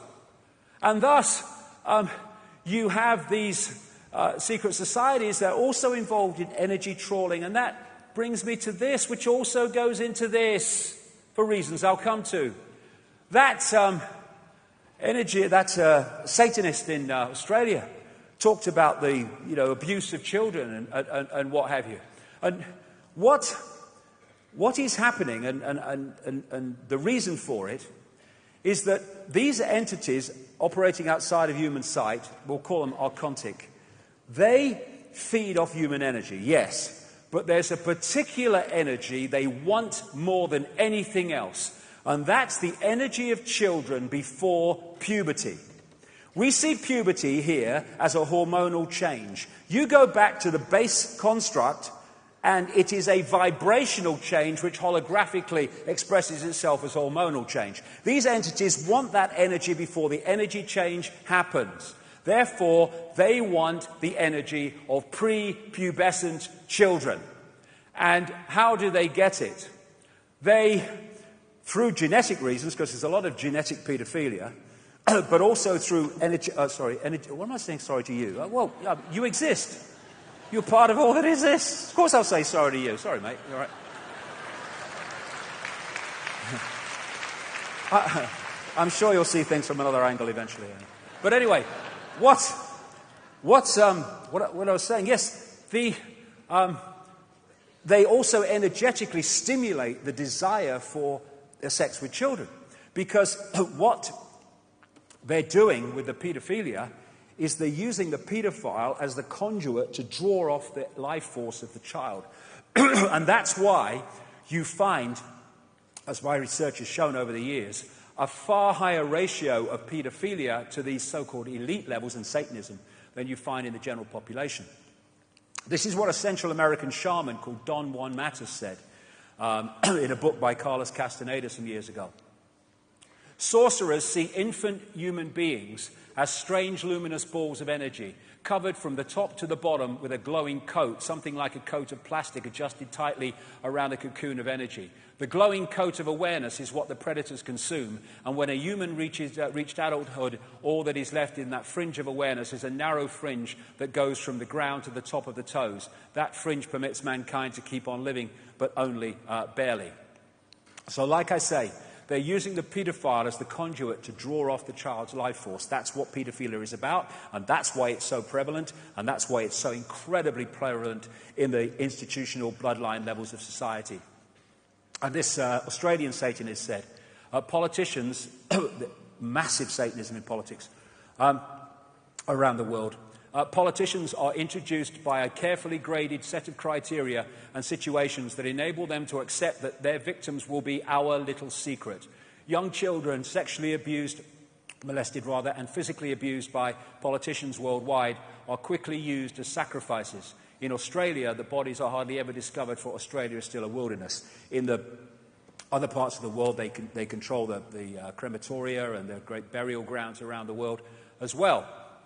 And so I was not in the least bit surprised about him, because I was told about him in the late 1990s that he was into massive paedophilia and necrophilia, sex with dead bodies, which has just come out this week through a guy who talked about it on the radio. And the reason that Jimmy Savile, this entertainer who died in 2011, the reason he got away with it was because he was a procurer of children for the rich and famous. And he was very, very close to the British royal family. In fact, in his own words, he was introduced to the royal family by Lord Louis Mountbatten, who some researchers have connected to paedophilia in places like the King Cora Children's Home in Belfast. Edward Heath, a Prime Minister 70-74, who took us into the what is now the European Union, I named him as not just a paedophile, but a Satanist and serial child killer 7 years before he died. And he did nothing about it, because it's true. This guy, Thomas Hamilton, the killer of the children in Dunblane in 1996, he was a procurer of children for the rich and famous. That's why he was protected for so long. And that's why, in the official inquiry into what he did, some of the documents were put under lock and key, never to be seen, it was said, for 100 bloody years. Even a former head of Freemasons in Scotland, Lord Burton, said the Dunblane inquiry was a cover-up, and that he was bullied when he tried to question it. And this very week, 2 days ago, an MP raised in the House of Commons a question about paedophilia rings out of number 10. I've been naming this guy, the President of the United States, Father George Bush, as a paedophile and child killer since the 1990s. Said it in radio, said it on the BBC, didn't make the podcast, mind, but I've been saying it for years. It almost came out in this story in 1989, but then was put on hold and suppressed. And of course, the Roman Church, which is an expression of these bloodlines going way back, Church of Babylon relocated, is infamous for paedophilia. This is the reason why. That's why you see naked children all over the Vatican when you go around. And what are demons doing in a sporting event ceremony around kids in hospital beds? Can you explain that to me? I thought that was bloody weird. What?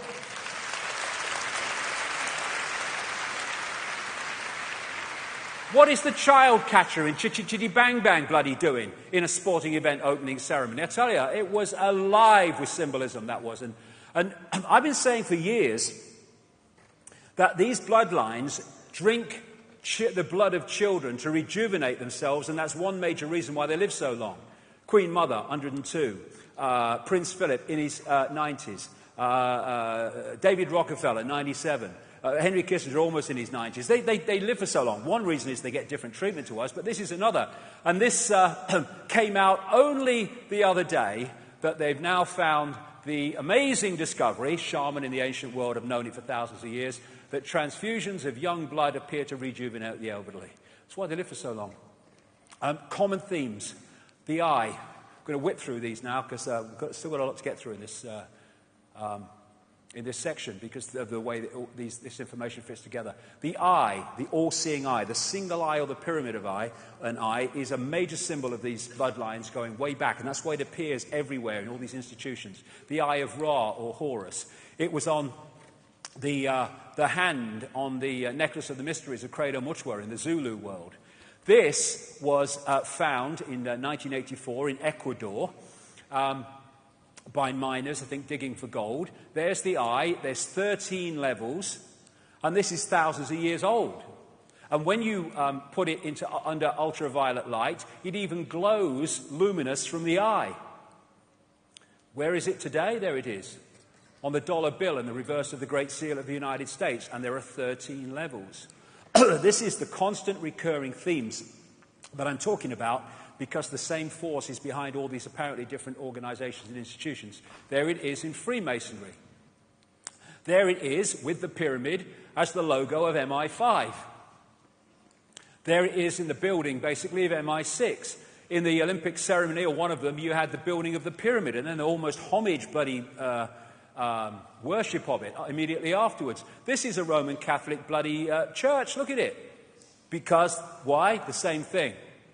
In the Olympics, you had the pyramid bloody floodlights, and also the eyes in the mascots. And somebody put this together, and put that and that and that together, and said, you know, what's going on? Well, what's going on is the same force controls all these apparently different institutions, and thus they use the same symbols. They control the entertainment industry. And thus, that's not a bloody diamond, that's a bloody pyramid. Jay-Z. There you are, Madonna, she comes up a lot. Angelina Jolie, there's Lady Gaga, the eye of CBS. This is Gravity Falls, it's a Disney animated bloody program. There he is. There he is. There he is. What's this doing in an animated program? Because they put their symbols in front of us. The other thing you find is the number of pictures of celebrities where they have a hand over an eye. I'm not saying they all know. I mean, the photographer might say, oh, it'd be a good picture, put your hand over your eye. But the number of them emphasizing one eye is unbelievable. These are just a few. I mean, what is it with that? Another common theme, fire. The Acons and the Jinn were said to be from luminous fire and made of smokeless fire. One of the great symbols of these bloodlines is the phoenix, the firebird. And the light that Freemasons talk about is not the light that other people talk about. One of the great symbols of the bloodlines and the network is the lighted torch or the flame. And thus, at the closing ceremony of the Olympics in London, you had the massive emphasis on the phoenix because of the symbolism it represented. This is Manly P. Hall, a Freemasonic historian. I think he got to the 32nd degree of Freemasonry, in a book called Secret of All Ages, in which he's saying the eagle is actually just a publicly acceptable phoenix. European mysticism was not dead at the time of the United States of America was founded. The hand of the mysteries controlled in the establishment of the new government for the signature of the mysteries may still be seen on the Great Seal of the United States of America. Careful analysis of the seal discloses a massive occult and Masonic symbols, chief among them the so-called American eagle. The American eagle upon the Great Seal is but a conventionalized phoenix. And so many stories you read about demonic entities manifesting in rituals talk about them manifesting through fire. And fire is just a frequency. That's all it is. This is from a BBC documentary. This guy lights this newspaper, simply from energy through his hands. It's just a frequency. And the frequency on other dimensions might not be the same as the one here. And in terms of fire and focus, with the Olympic flame going around all over Britain, the focus on that flame on an electromagnetic level is giving energy to that energy field till it becomes a massive energy field. This flame going around is not an Olympic tradition. It was brought in by the Nazis in 1936. And so that focus would have created a massive energy field on the electromagnetic level. And it was brought to the opening ceremony. And fire ritual relates to the god Baal, Molech, the one they worship in Bohemian Grove, Nimrod, Babylon, and the Roman god Saturn is going to become very, very important shortly. And the satanic ritual calendar has a particular day of July the 27th, the date of the Olympics of opening ceremony in London.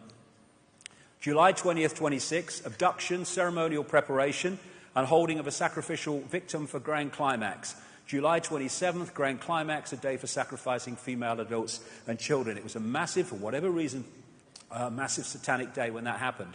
And 1 billion people were focused on this, and that is what happened on 9/11. That focus would have allowed massive absorption of energy as a result of the focus. Another common theme, this is the one now. This is going to take us into some real weird and wonderful places. Saturn is the key in so many ways to what is happening with all its moons. Just a reminder, Saturn may appear to be what it is in the holographic world, but actually, again, it's an information field. It is a consciousness. Everything is aware. Everything has a consciousness. So these planets and suns, they have consciousness. They have awareness. They are entities in their own right. And interestingly, this is an accepted ancient symbol of the sun. And people think, understandably, that it's a symbol of the sun that we know today. But is that symbol more likely to be the sun we know today or the sun we once knew? Saturn. Saturn is the key to understanding so much. It was known as the old sun. It is known in occult as the old sun, the dark sun, and the dark lord, the Lord of the Rings. And the massive penny drop for me, whoa, the kaleidoscope moved when I started to realize that at least so many, if not all, the ancient sun gods were not gods of the sun we know today, but of the Saturn sun that was focused on before, because it was in a different position. Saturn has long been symbolized as an eye. There's the eye in Freemasonry. There's the eye of Sauron in the Lord of the Rings, the reptilian eye, the symbol of the negative force. And what happened in the massive and brilliant work of David Talbot in the Saturn myth is that at some point there was an enormous ejection of debris in an explosion out of Saturn. And it formed like a luminous crescent because it reflected light at certain points of the day. And this, as the Earth moved on its axis, when viewed from the Earth, this appeared to move around Saturn. And at different points, there are different symbolism for different points. But this was the one that really was the focus of Saturn symbolism, because this was when that luminous crescent was at its most luminous during the day. And so you find this symbol over and over in the ancient world. And this is a common recurring theme of Saturn. And this, the crescent symbolically, and the disk of the Saturn sun, the dwarf star. And so from this came the horned god and the horned goddess. There is Madonna in her Super Bowl performance at half-time, which was so Saturn in its symbolism, it was laughable. including the fiery eye. And in the movie version of The Lord of the Rings, you had the crescent holding the eye of Sauron. In Arabia, or you look at that as the symbol of Islam, the star, the sun, and the crescent. And the Arabian god Sin was symbolized as a crescent. Here you go. And I would suggest, from David Talbot's point of view, and I think he's right, that this represents the crescent of Saturn. This is the guy who started a satanic Saturn organization or secret society out of Germany called the Brotherhood of Saturn. And there's that symbol of the sun, look, with a dot. That's Saturn, not the sun that we have today, and the horned god. Molech, who is symbolized at Bohemian Grove as the owl, is also symbolized as the bull, and there's the horns with Saturn in the middle. And so you have the bull gods of Mesopotamia. And the winged goddesses in that state, this was often symbolized as the goddess with her holding the god, her arms around the god, or her wings around the god. And there is another version of that with the god Saturn and the crescent. And there it is on the Great Seal of the United States, exactly the same symbolism. There it is in the Air Force Special Operations Command. There it is in the symbol of the House of Windsor. There it is in the United Nations with the target on the world, very appropriately. There it is in the eagle of Rome. Here it is in Freemasonry. The flying disc of Egypt and other places is Saturn. And thus you have the Rosicrucian order, which connects into this network, using that flying disc symbolism. And so many of these logos carry the same symbolism. And in her Super Bowl performance, Madonna had the flying disc of Saturn. This is another ancient Saturn symbol because at some points, apparently, it seemed to give off 4 very distinct lights, which became known as the 4 corners or the 4 rivers or the 4 ways. And so you find it, because of these bloodlines connecting into all these institutions, you find it in the Roman Church, you find it on the mace in the Houses of Parliament, you find it on the crown, you found it in the Celtic cross, and you find it in one of the major secret societies in the network, the House of Malta. It's known as the Maltese cross. It was also symbolized, this Saturn symbol and crescent, as the flying god in his flying boat. This is Horus in his heavenly boat. This is why it's used in the boats used in Freemasonry. This is a Freemasonic building on the Isle of Wight, funnily enough. And that is massive. I'm not saying Annie Lennox knew it was, just let's do this, it'd be a good idea. But that was massively Saturn symbolism when you watched it play out. Then you've got this symbol of the horned god. Again, Saturn, Satan, as it also became known, which is you find with so many politicians. And Pat Robertson, this so-called Christian evangelist, yeah, okay. And talking of horns and horned gods, in astrology, Saturn is connected to Capricorn. And so one of the Saturn symbols is the goat. This, again, is the great Freemasonic historian Manly P. Hall, who said Pan, the goat god, was a composite creature, the upper part, with the exception of his horns, being human, and the lower part in the form of a goat. The god himself is a symbol of Saturn, because this planet is enthroned in Capricorn, whose emblem is a goat. That is what that is. Baphomet, worshipped by Satanists. It's a symbol of Saturn. And I'm going somewhere with this, because I'm going why they're focused on Saturn. So you have Baphomet. You have Beyonce, the wife of Jay-Z, with this big Baphomet ring, which is performing. You have Baphomet-dressed Lady Gaga, Baphomet-dressed Madonna, and you have Baroness Philippine de Rothschild from the wineries in France with a massive Baphomet necklace.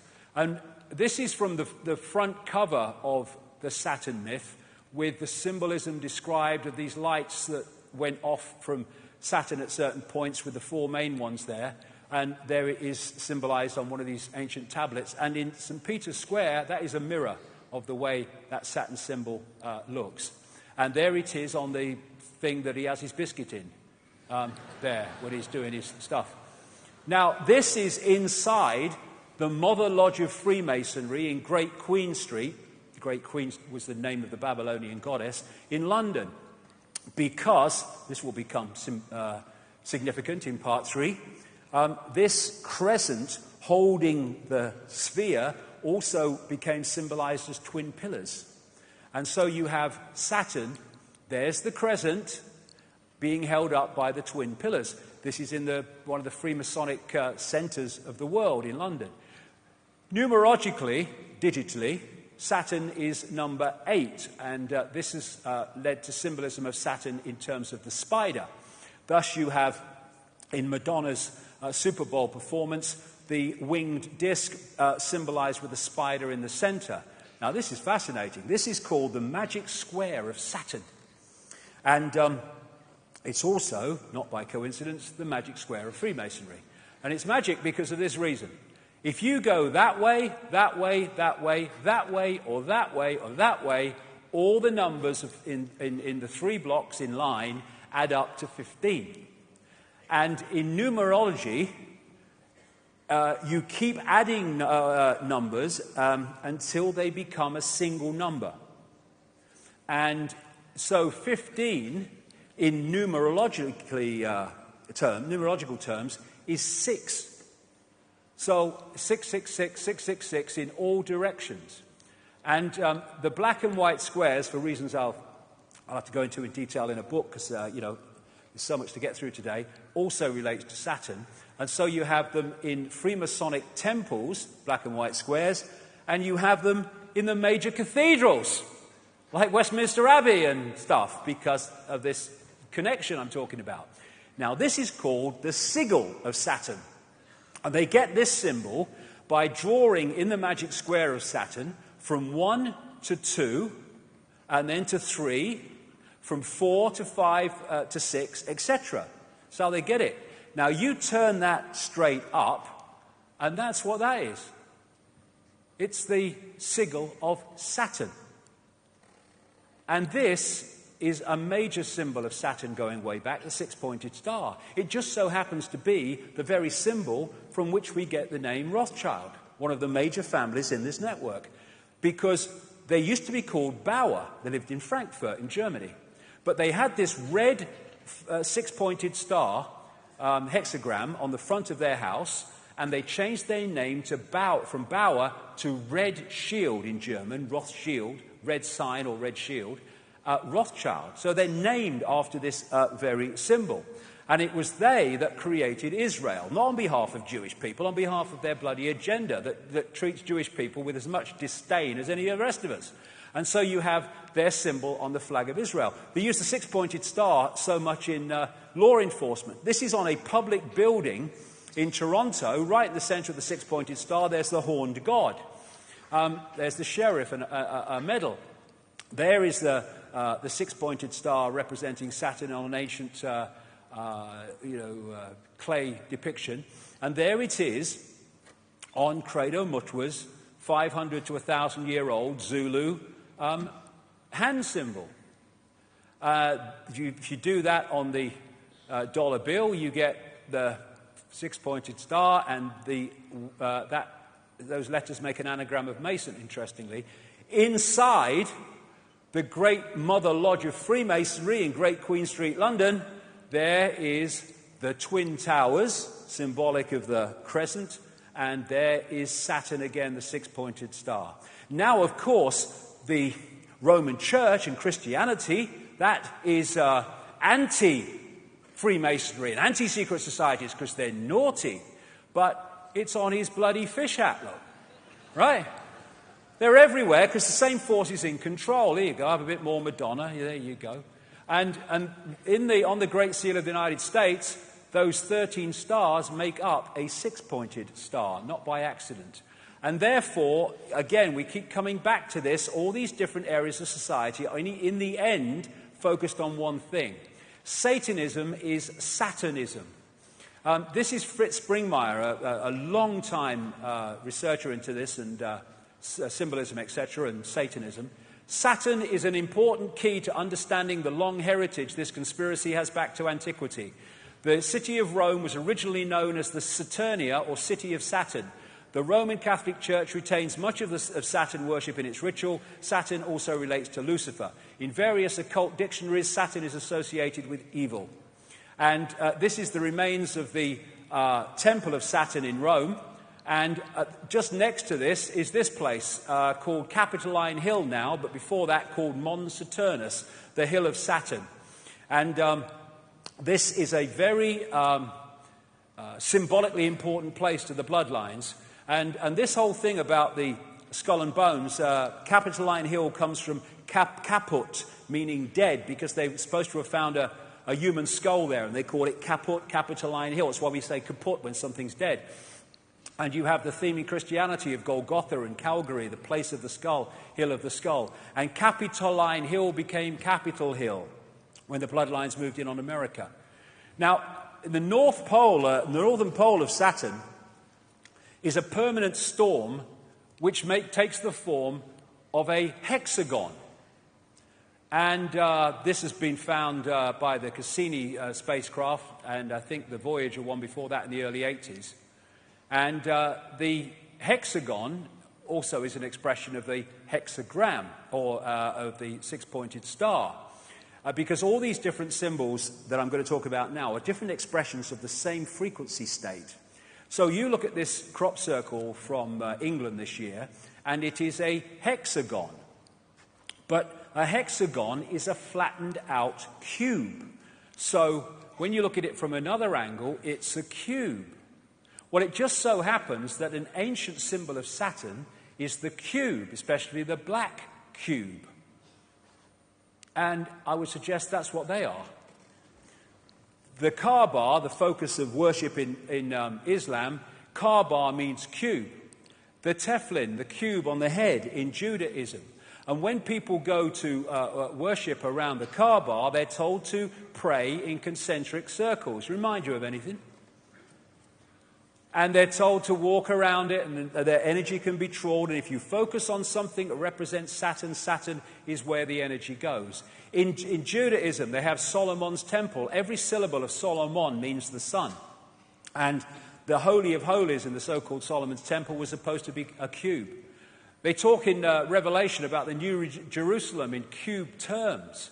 There's these massive cubes that they use. This is outside the one of the banks near Wall Street, near where the protests are.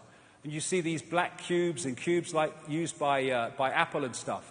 Saturn symbolism. In Doctor Who, they had this recent one where the Earth was invaded by black cubes. Star Trek, you had the Borg, who were these cyborg-like, exactly as the are described by the Gnostics of the Acons, and they used to move around in these cubes. If you geometrically represent the cross, then it is a flattened-out cube. When you look at the depictions of these people, not Lady Gaga, but others, these religious leaders with the halo, well, that comes from Saturn as well, that halo when that luminous crescent was in that position. Astrologically, that's the symbol of Saturn. And what they symbolized this as was the sickle and the hammer. And when the Rothschilds created the Soviet Union, provable fact if you look at the evidence, they used the symbol of Saturn as the symbol of the Soviet Union. There's that symbol on this guy from the Brotherhood of Saturn. The Jesuits are a major secret society in this global network, and there's the symbol of Saturn in their symbolism very bloody clearly.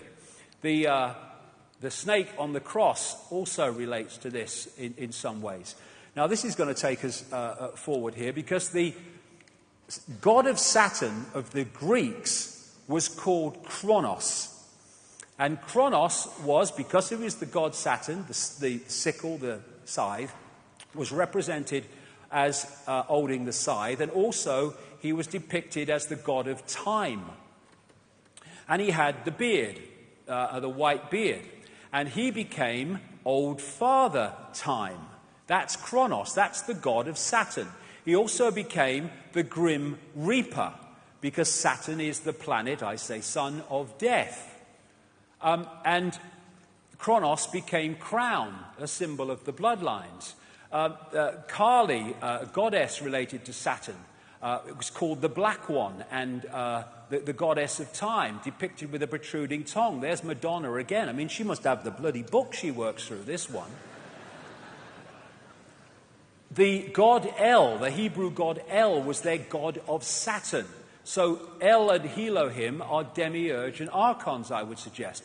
So we have archangels, Michael, Gabriel, Uriel, Raphael, another name for Jesus, Emmanuel. We have the Gospels, Chapel, elders, elevated to the priesthood, elections where pawns are elected to serve the elite. We have Isis, Ra, El, all names relating to Saturn. Saturn, Kronos, Satan, Black Sun, Dark Lord, they're all the same thing, the expression of this force. And here you have Moloch, who they worship at Bohemian Grove, and he is a god of Saturn, this recurring theme. They also represent Moloch as a bull, as I said earlier, and so you have that as the symbol of Wall Street. And the golden calf in the Bible is Moloch, Saturn. The Greeks talked about Saturn used to eat his own children. And here's the colours of Satanism and the colours of Saturn, black and red, same as the royal protocol. The robes of the judge, the robes of the clergy, the square hats of the universities, the hammer that the judge uses, it's all Saturn symbolism. You see Saturn profusely used in symbolism of the corporate world. And this Earth, Wind and Fire, they got the bloody set. There's the eye, there's the six-pointed star, there's the step pyramid, there's the winged disc, and there's bloody Saturn. And then, therefore, you look at religions and secret societies and Satanism, they're worshipping Saturn. Then you look astrologically, in other words, energetically. Banking is astrologically ruled by Saturn. Politics and institutions of state at all levels, astrologically ruled by Saturn. Corporations, astrologically ruled by Saturn. Law and court system, astrologically ruled by Saturn. Science, astrologically ruled by Saturn. Saturn worship, Satan worship. And it's interesting that you have the god of Saturn, Kronos, with the beard, and all these bloody religions, they have bloody beards. And then you have God depicted as a man with a white beard on a cloud or on a throne. And there's God, Charlton Heston type God. That's Yahweh depicted with a beard and stuff. And then we have Santa with the white beard. Santa, anagram of Satan from Saturnalia. Saturnalia was a festival in Rome where they worshipped the god Saturn. And they gave, it was in the same period to the run-up to our Christmas, and they gave gifts, they decorated trees, and they hung sprigs of bloody holly. So that is Saturn symbolism, a man with a white beard. This is Ancient of Days, a painting by William Blake from, I think, 1794 or something like that. Ancient of Days is an old name for God. And he's depicting God. He was a very deep esoteric thinker and great knowledge, William Blake. And he's depicting God with the white beard. That's Saturn, Kronos. On the GE building in the Rockefeller Center in New York, there's Kronos again. Now, the Freemasons, they call their God the great architect of the universe. The demiurge was known by the Gnostics as the great architect of the universe, which brings us to the white-bearded architect of The Matrix, in the Matrix movie series. So where is this leading us? Well, again, this needs to go, if we're going to go anywhere with this, because I'm going into fantastic areas here, but this is where the information has taken me very, very clearly. And the hardest thing to see is what is in front of your eyes, as this man rightly said. The Gnostics talked about the fact that the Archons make something appear to happen that does not actually happen. They can induce a virtual reality experience. The Islamic people and pre-Islamic people talk about the jinn manipulating humans by creating illusions. I was in New York in 2010, and someone took me to the subway station for Ground Zero. And when I saw it, it was like, whoa, it hit me big time. There was, first of all, this eyes all along the platforms, but there is this massive depiction of the world on the floor, and then there's an eye, and going out from this eye are these broadcast transmissions. And that hit me so powerfully. And Neil Haig was with me, and we kind of looked at each other and said, that's Saturn, isn't it? And remember, physicists have said only this last few days, they may have evidence the universe is a computer simulation. Well, I say that it's a virtual reality, which has been hacked into, and that hack is the reality that we're experiencing, the fake reality. And that hack, I say, comes from Saturn.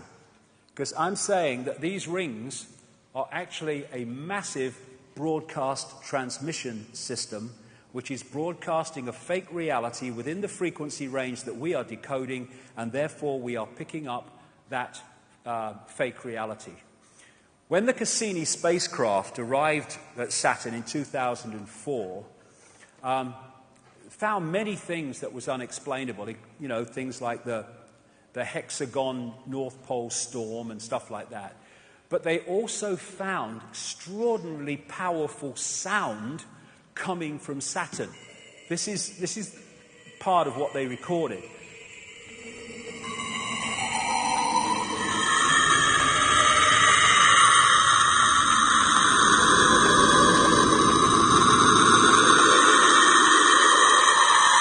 Nice, man.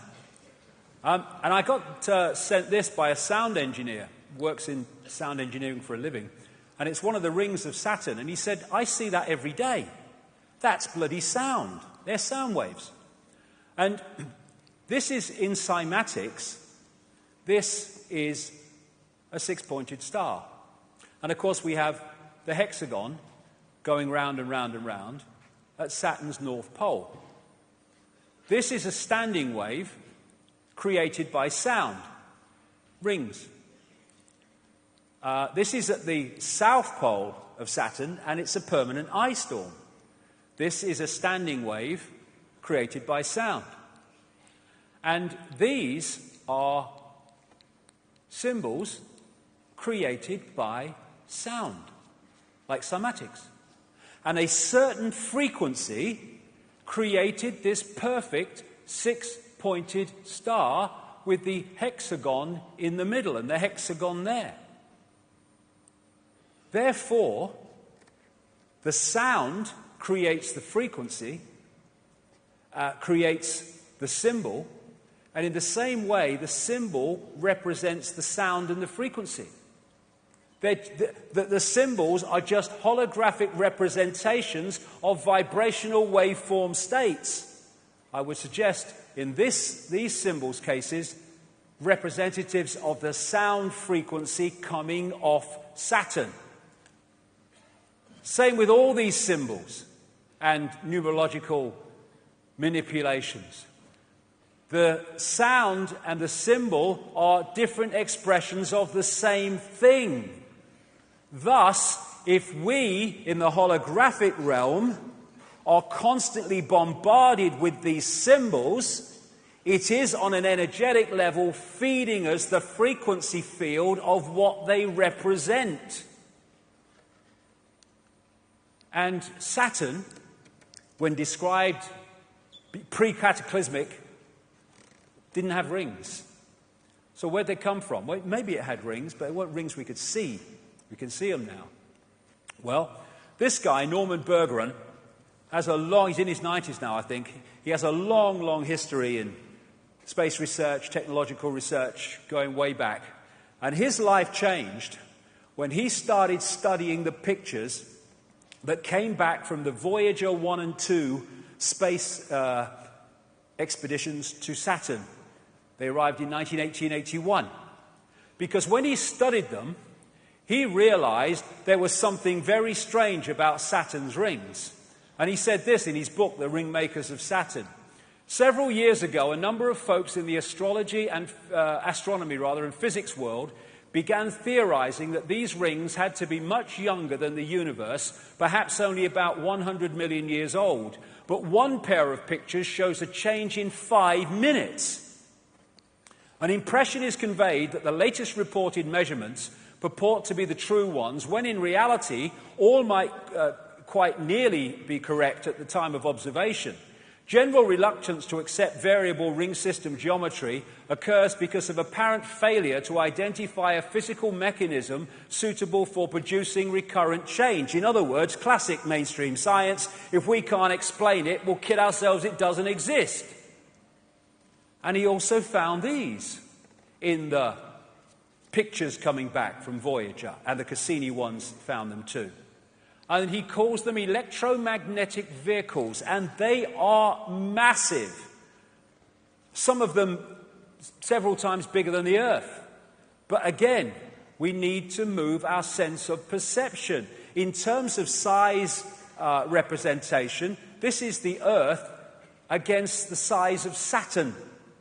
They're not talking the same perception of big in terms of outside of the Earth. And here are some of the other pictures of these electromagnetic vehicles picked up by these NASA craft. Why aren't they all in the papers being talked about? You'd think, what the hell is this? No, nothing. Thanks to Berggren, we've seen their existence. This is the Hubble telescope. Let's pick one of them up. Look at the size of the bloody thing. And here's a few Cassini spacecraft pictures, still pictures put together. What the hell is that? Exactly what Berggren was describing from Voyager. And this is the other thing. He found pictures of stuff spewing out of these electromagnetic vehicles into the rings of Saturn and bloody making them or extending them. And what is said to be in the rings of Saturn, I guess thus that's why we can see them, is like ice and stuff. I think, and I would suggest that eventually they will realize that there is a crystal substance being put into those rings that has a dramatic impact on their ability to transmit information. In 2009, NASA released this picture, which is a ring around Saturn, which is from 3.7 million miles out to 7.4 million, and that ring could encompass 1 billion Earths. I suggest that there are rings that we can see, but there are sound rings that we can't see that are coming out across, and we're picking them up. They make something appear to happen that does not actually happen. They can induce a virtual reality experience.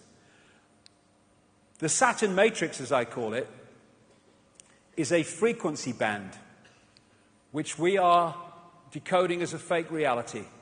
And I suggest, my view, we will find that the edge of that frequency band is what we call the speed of light. And beyond it, you go out of the matrix. And when all the genetic tinkering that the ancients talked about went on, the human form was being manipulated to be tuned in to receive and transmit within the frequency band of this Saturn broadcast, and pulling people from a heart state beyond the matrix into an emotional point of interaction massively in the matrix was a major way of tuning us into this fake reality. We talk about people who don't think for themselves as being in the box. Maybe we ought to say that they're in the cube. And they want to shut the heart down, and they have to so many people, because it takes us beyond the bounds of time and space, beyond the matrix, because I suggest that what we call time as we decode it is in this matrix transmission. I'll whip through this quickly because I've talked about this in my books at great length, and I've talked about this at Under London Talks. But I say the moon is a construct or a part construct. This is a book called Who Built the Moon by Christopher Knight and Alan Butler. It's absolutely brilliant in the way that it puts the case for the moon not being real. in terms of a natural body. But interestingly, what they find in that book is the mathematics and geometry between the sun, the moon, and the earth are fantastic in terms of their synchronicity, and it does not apply in any way to the rest of the solar system.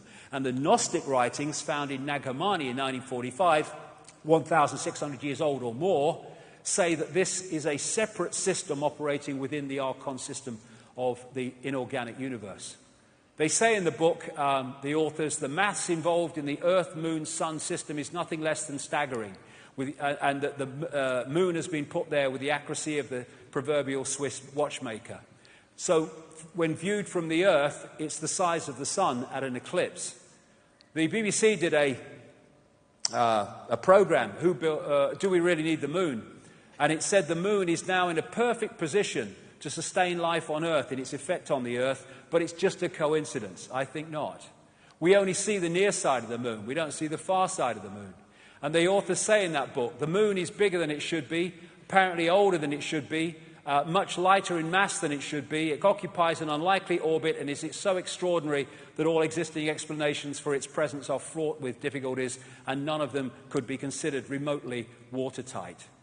The mainstream theory is that the Earth was hit by a Mars-type planet when it was forming, and a chunk came off and became the moon, called the whack theory.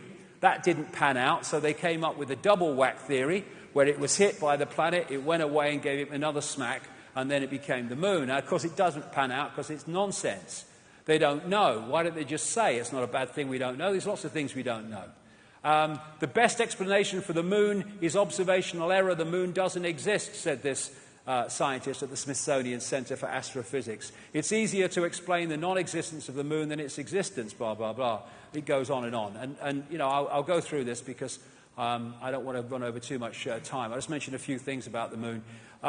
These two scientists from the Soviet Academy of Sciences wrote a detailed article in 1970 headed, "Is the Moon the Creation of an Alien Intelligence?" And they explained in scientific terms why the Moon cannot be a natural body, and in doing so explained all the anomalies that, if it is a natural body, cannot be explained. This guy, Sergeant Wolf, talked at the National Press Club a few years ago and told of his experiences on the inside at NASA, where he saw things like alien bases on the moon and stuff like that. And there's all these towers and strange phenomenon, like this blue light called blue gem or blue dome that they can't explain on the moon. And these artifacts on the moon that clearly are not natural. And look at that one. What the bloody hell is that? They can't explain and they don't talk about them. These are pictures of what are claimed to be statues on the moon. There's so much we don't know. In symbolic terms, maybe in a bit more than that, the moon is a bit like the Death Star of this big-time insider, George Lucas, in the sense that it's actually some kind of technological construct. And it's my view, as I've said before in previous books, that what the moon is doing, in its present use anyway, is taking this Saturn broadcast and acting as an amplifier to fire it at the Earth, so we get it in massively increased power and therefore effect. It's acting a bit like a dish transmitting information which we're picking up and decoding into a fake reality. Now, 9 months after I'd written that in a book called The Human Race Get Off Your Knees, someone sent me an email from Brazil, I think it was, a lady, and said, "Have you read this book, Earth, by Barbara Marciniak? Because I've just read your book and I think you'd find it interesting." And she sent me some page numbers. Barbara Marciniak is what they call a channel. And lots of channels are not channels. They just think they are. But, you know, if you get a genuine one, then you can get out there and bring information out from other dimensions into this one. You can get some profound information that way. And she's done a lot of great stuff, Barbara Marciniak. I've met her a few times. Anyway, I hadn't read Earth. I'd read the first book that she wrote, but not Earth. Anyway, I sent for it.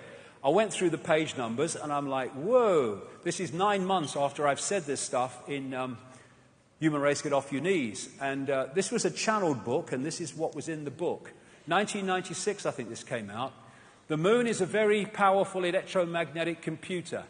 The energy from the moon has been beaming electromagnetic frequencies onto the Earth for eons now to maintain the two-stranded DNA. The moon is a satellite that was constructed. It was anchored outside Earth's atmosphere as a mediating and monitoring device, a supercomputer or eye in the sky. Earth must be owned by those who dwell there. However, it is not.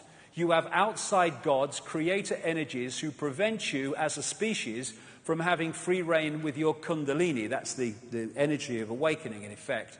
The influence of the moon as a main satellite computer affects all of the Earth. The moon's programs have for eons been of great limitation towards human beings. There are repetitive cycles that the moon creates to which you respond. The tales about the full moon and insanity, madness and heightened bleeding are all quite true. You know that television influences you a great deal. The moon is the same way. And astrologically, just as a very quick aside, when that great rearrangement happened, of course, astrologically, everything changed as well in terms of the influence of the astrological energies upon the human perception, because suddenly all these bodies are in different positions to where they were before. So the Saturn-Moon matrix, as I call it, I say anyway, is generating a frequency band, a fake reality, which we are decoding to be what seems to be a real reality, and the genetic manipulation has tuned us into it and created this cycle of round and round the garden. It's coming, it's coming, it's coming, as the guy said in the video. And Neil Haig has this concept of moonopoly, or Saturn moonopoly. And it goes like this. You get up in the morning and you have your breakfast and then you go to work. And then you have your lunch, sandwich normally, and then I go to work, and then I go home, and then I have my tea, and then I watch a bit of telly, and then I go to bed. Then I get up and I go to work, and then I have my lunch, sandwich normal. And I mean, look at us. We are infinite consciousness, infinite awareness. All there is, has been, and ever can be.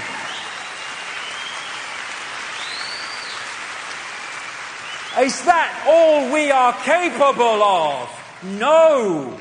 But we are locked into these cycles to which we respond. No response. See it as you couldn't see it before. An end to work, buy, consume, die. That's what that is. And this matrix creates a firewall that holds us from seeing further into the energy field and holds us in this tiny frequency band we call visible light. What they've done is taken the universal energy field, the universal construct, and they have hijacked, hacked into it, and they're feeding a fake reality to us from within that construct. And therefore it's gold! Oh, my life's in a terrible state. I'm just making adjustments to my life. Oh, life's great. And they're all fricking illusions. We're like in this wall. You know those scientists that have been suggesting in the last few days that the universe might be a computer simulation? They actually said, like a prisoner in a pitch-black cell, we may never be able to see the walls of our prison. Why? Because they are vibrational walls, and I suggest that they are the speed of light.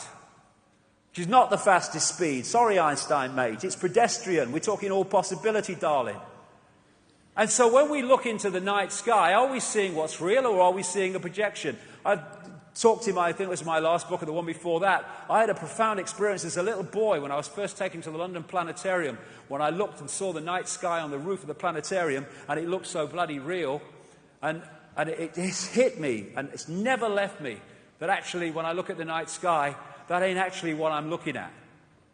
Firewall. All that we see or seem is just a dream within a bigger dream. Is this the real life? Is this just fantasy? Caught in the landslide, no escape from reality. Open your eyes, look at the skies and see. Is it a sky? Or is it a projection? And so, when we come to the Matrix, and this scene in the Matrix, I call it the Saturn Moon Matrix, maybe connected to other things we don't know yet. This is so real and so the world we live in. If you add two words, the Saturn Moon Matrix is everywhere. It is all around us, even now in this very room. You can see it when you look out your window or you turn on your television. You can feel it when you go to work, when you go to church, when you pay your taxes. It is the world that has been pulled over your eyes to blind you from the truth. What truth? That you are a slave, Neil. Like everyone else, you were born into bondage, born into a prison that you cannot smell or taste or touch, a prison for your mind. Acon world. We live in an Acon world. I'm going to bring this down now before we have a break. I'll bring this down into the world that we live in now. This guy, a great cosmologist, who knew far more than he was saying or was allowed to say, Carl Sagan, he wrote a book, The Dragons of Eden, in which he talked about the fundamental importance of understanding the reptilian impact of reptilian genetics on human behavior. Because the reptilian brain fundamentally affects human behavior. And I suggest that before the genetic tinkering, either that wasn't there or was nothing like as powerful as it is now. And I came across these books after I was a long way down the line. I came across these books by Carlos Castaneda, in which he was quoting a Central American shaman called Don Juan Matus. And when I read some of the stuff in these books that this shaman had said, it was like, whoa, we talk about confirmation. He talks about the Acons and the jinn in exactly the same terms, but he calls them the flyers. But they're the same entities. And this is what he said about them in the books. We have a predator that came from the depths of the cosmos and took over the rule of our lives. Human beings are its prisoners. The predator is our lord and master. It has rendered us docile, helpless. If we want to protest, it suppresses our protest. If we want to act independently, it demands we don't do so. Indeed, we are held prisoner.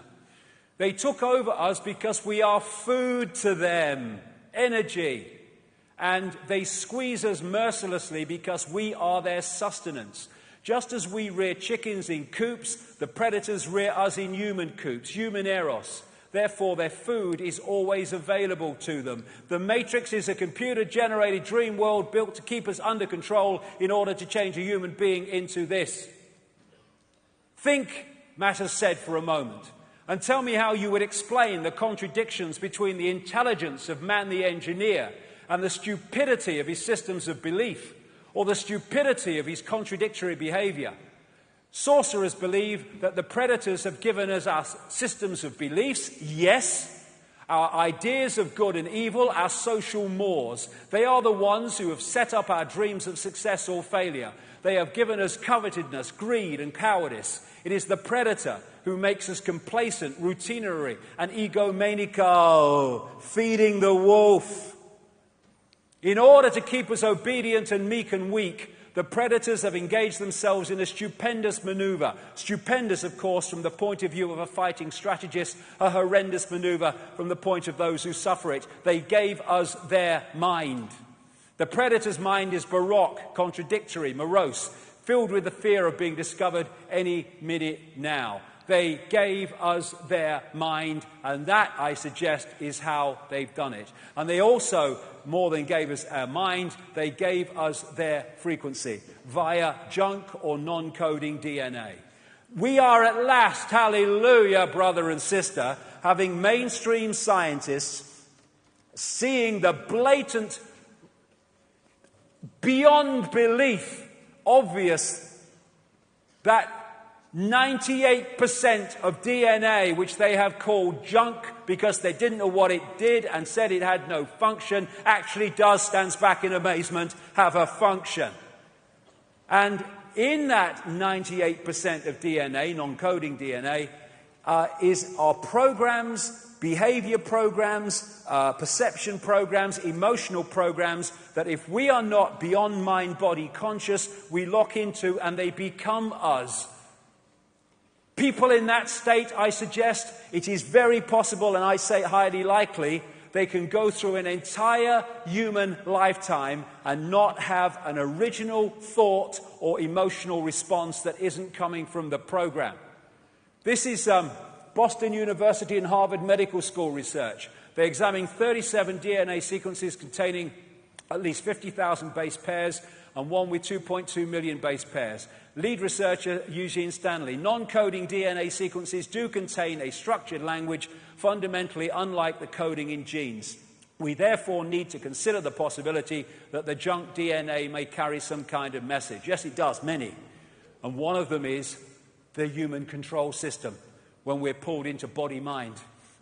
Russian DNA research. It appears that the languages we were looking for are in fact hidden in the 98% junk DNA contained in our own genetic apparatus. The basic principle of these languages is similar to the language of holographic images based on the principles of laser radiations of the genetic structures which operate together as a quasi-intelligent system. And this recent announcement by this institute at the Harvard Medical School, all data that humanity creates in a year can be stored on 4 grams of DNA. That's how much information we have in the human structure. And therefore, if you can put emotional programs, emotional response programs into the genetic structure, and then created a society designed to constantly trigger those programs, then you can have a massive, constantly recurring tidal wave of low vibrational emotional energy. And when you, to feed off, and when you go beyond the body, like with Jill Bolte-Taylor earlier, or these near-death experiences, what is the common theme when they go beyond the body? I felt calm, at peace. I just was. There was no thought pattern and no human emotion. Because so much of it is coming from the body. It's a program. And when you go into the heart and you go beyond time and space, you stop reacting in the sense of the program, and you stop delivering the food, the sustenance of that which is behind it. I did not judge and did not feel I was judged. I loved being in that painless state of existence. And if you want to feed off human energy, low vibrational, if you've got these programs within the human genetic structure generating that energy, well, you're home and bloody dry. This is the mind that we've been connected to. Why do rules have power over our minds? It's all about rules, because it's all about control. And this part of the brain, the reptilian brain, where we get cold-blooded behavior, territoriality, desire to control, right is might, and all that stuff, might is right, that is massively part of the reaction system. Because the reptilian brain is about survival. It's about constantly scanning the environment for threats to survival, not just physical survival, but survival financially, survival of the job, survival of the relationship. Be afraid, be very afraid, because the big band of monsters coming as soon as we've invented him. This is why we're constantly given reasons to be frightened, because that locks us into the reptilian brain and therefore into this collective mind. And Don Juan Matter said, I know that even now, though you never have suffered hunger, you have food anxiety, which is none other than the anxiety of the predator who fears that at any moment now its maneuver is going to be uncovered and food is going to be denied. Through the mind, which after all is their mind, the predators inject into the lives of human beings whatever is convenient for them, and they ensure in this manner a degree of security to act as a buffer against their fear. Sorcerers of ancient Mexico reasoned that man must have been a complete being at one point, with stupendous insights, feats of awareness that are mythological legends nowadays. Absolutely. And then everything seems to disappear, and we have now a sedated man. What I'm saying is that what we have against us is not a simple predator. It is very smart and organized. It follows a methodical system to render us useless. Man, the magical being that he is destined to be, yes, and she, is no longer magical. He's an average piece of meat. There are no more dreams for man than the dreams of an animal who is being raised to be a piece of meat, trite, conventional, imbecilic. Control of perception. And if you look at the Avatar movie, it is so symbolic because you had the Heart Society, and it was taken over. This connected society of greater awareness was taken over by this left brain, merciless, heartless invasion by symbolically Earth troops with their technology and all that stuff. And you even had the symbolism of these invaders infiltrating the Blue People Society by operating inside an outer shell of Blue People so that they didn't know that they were being infiltrated.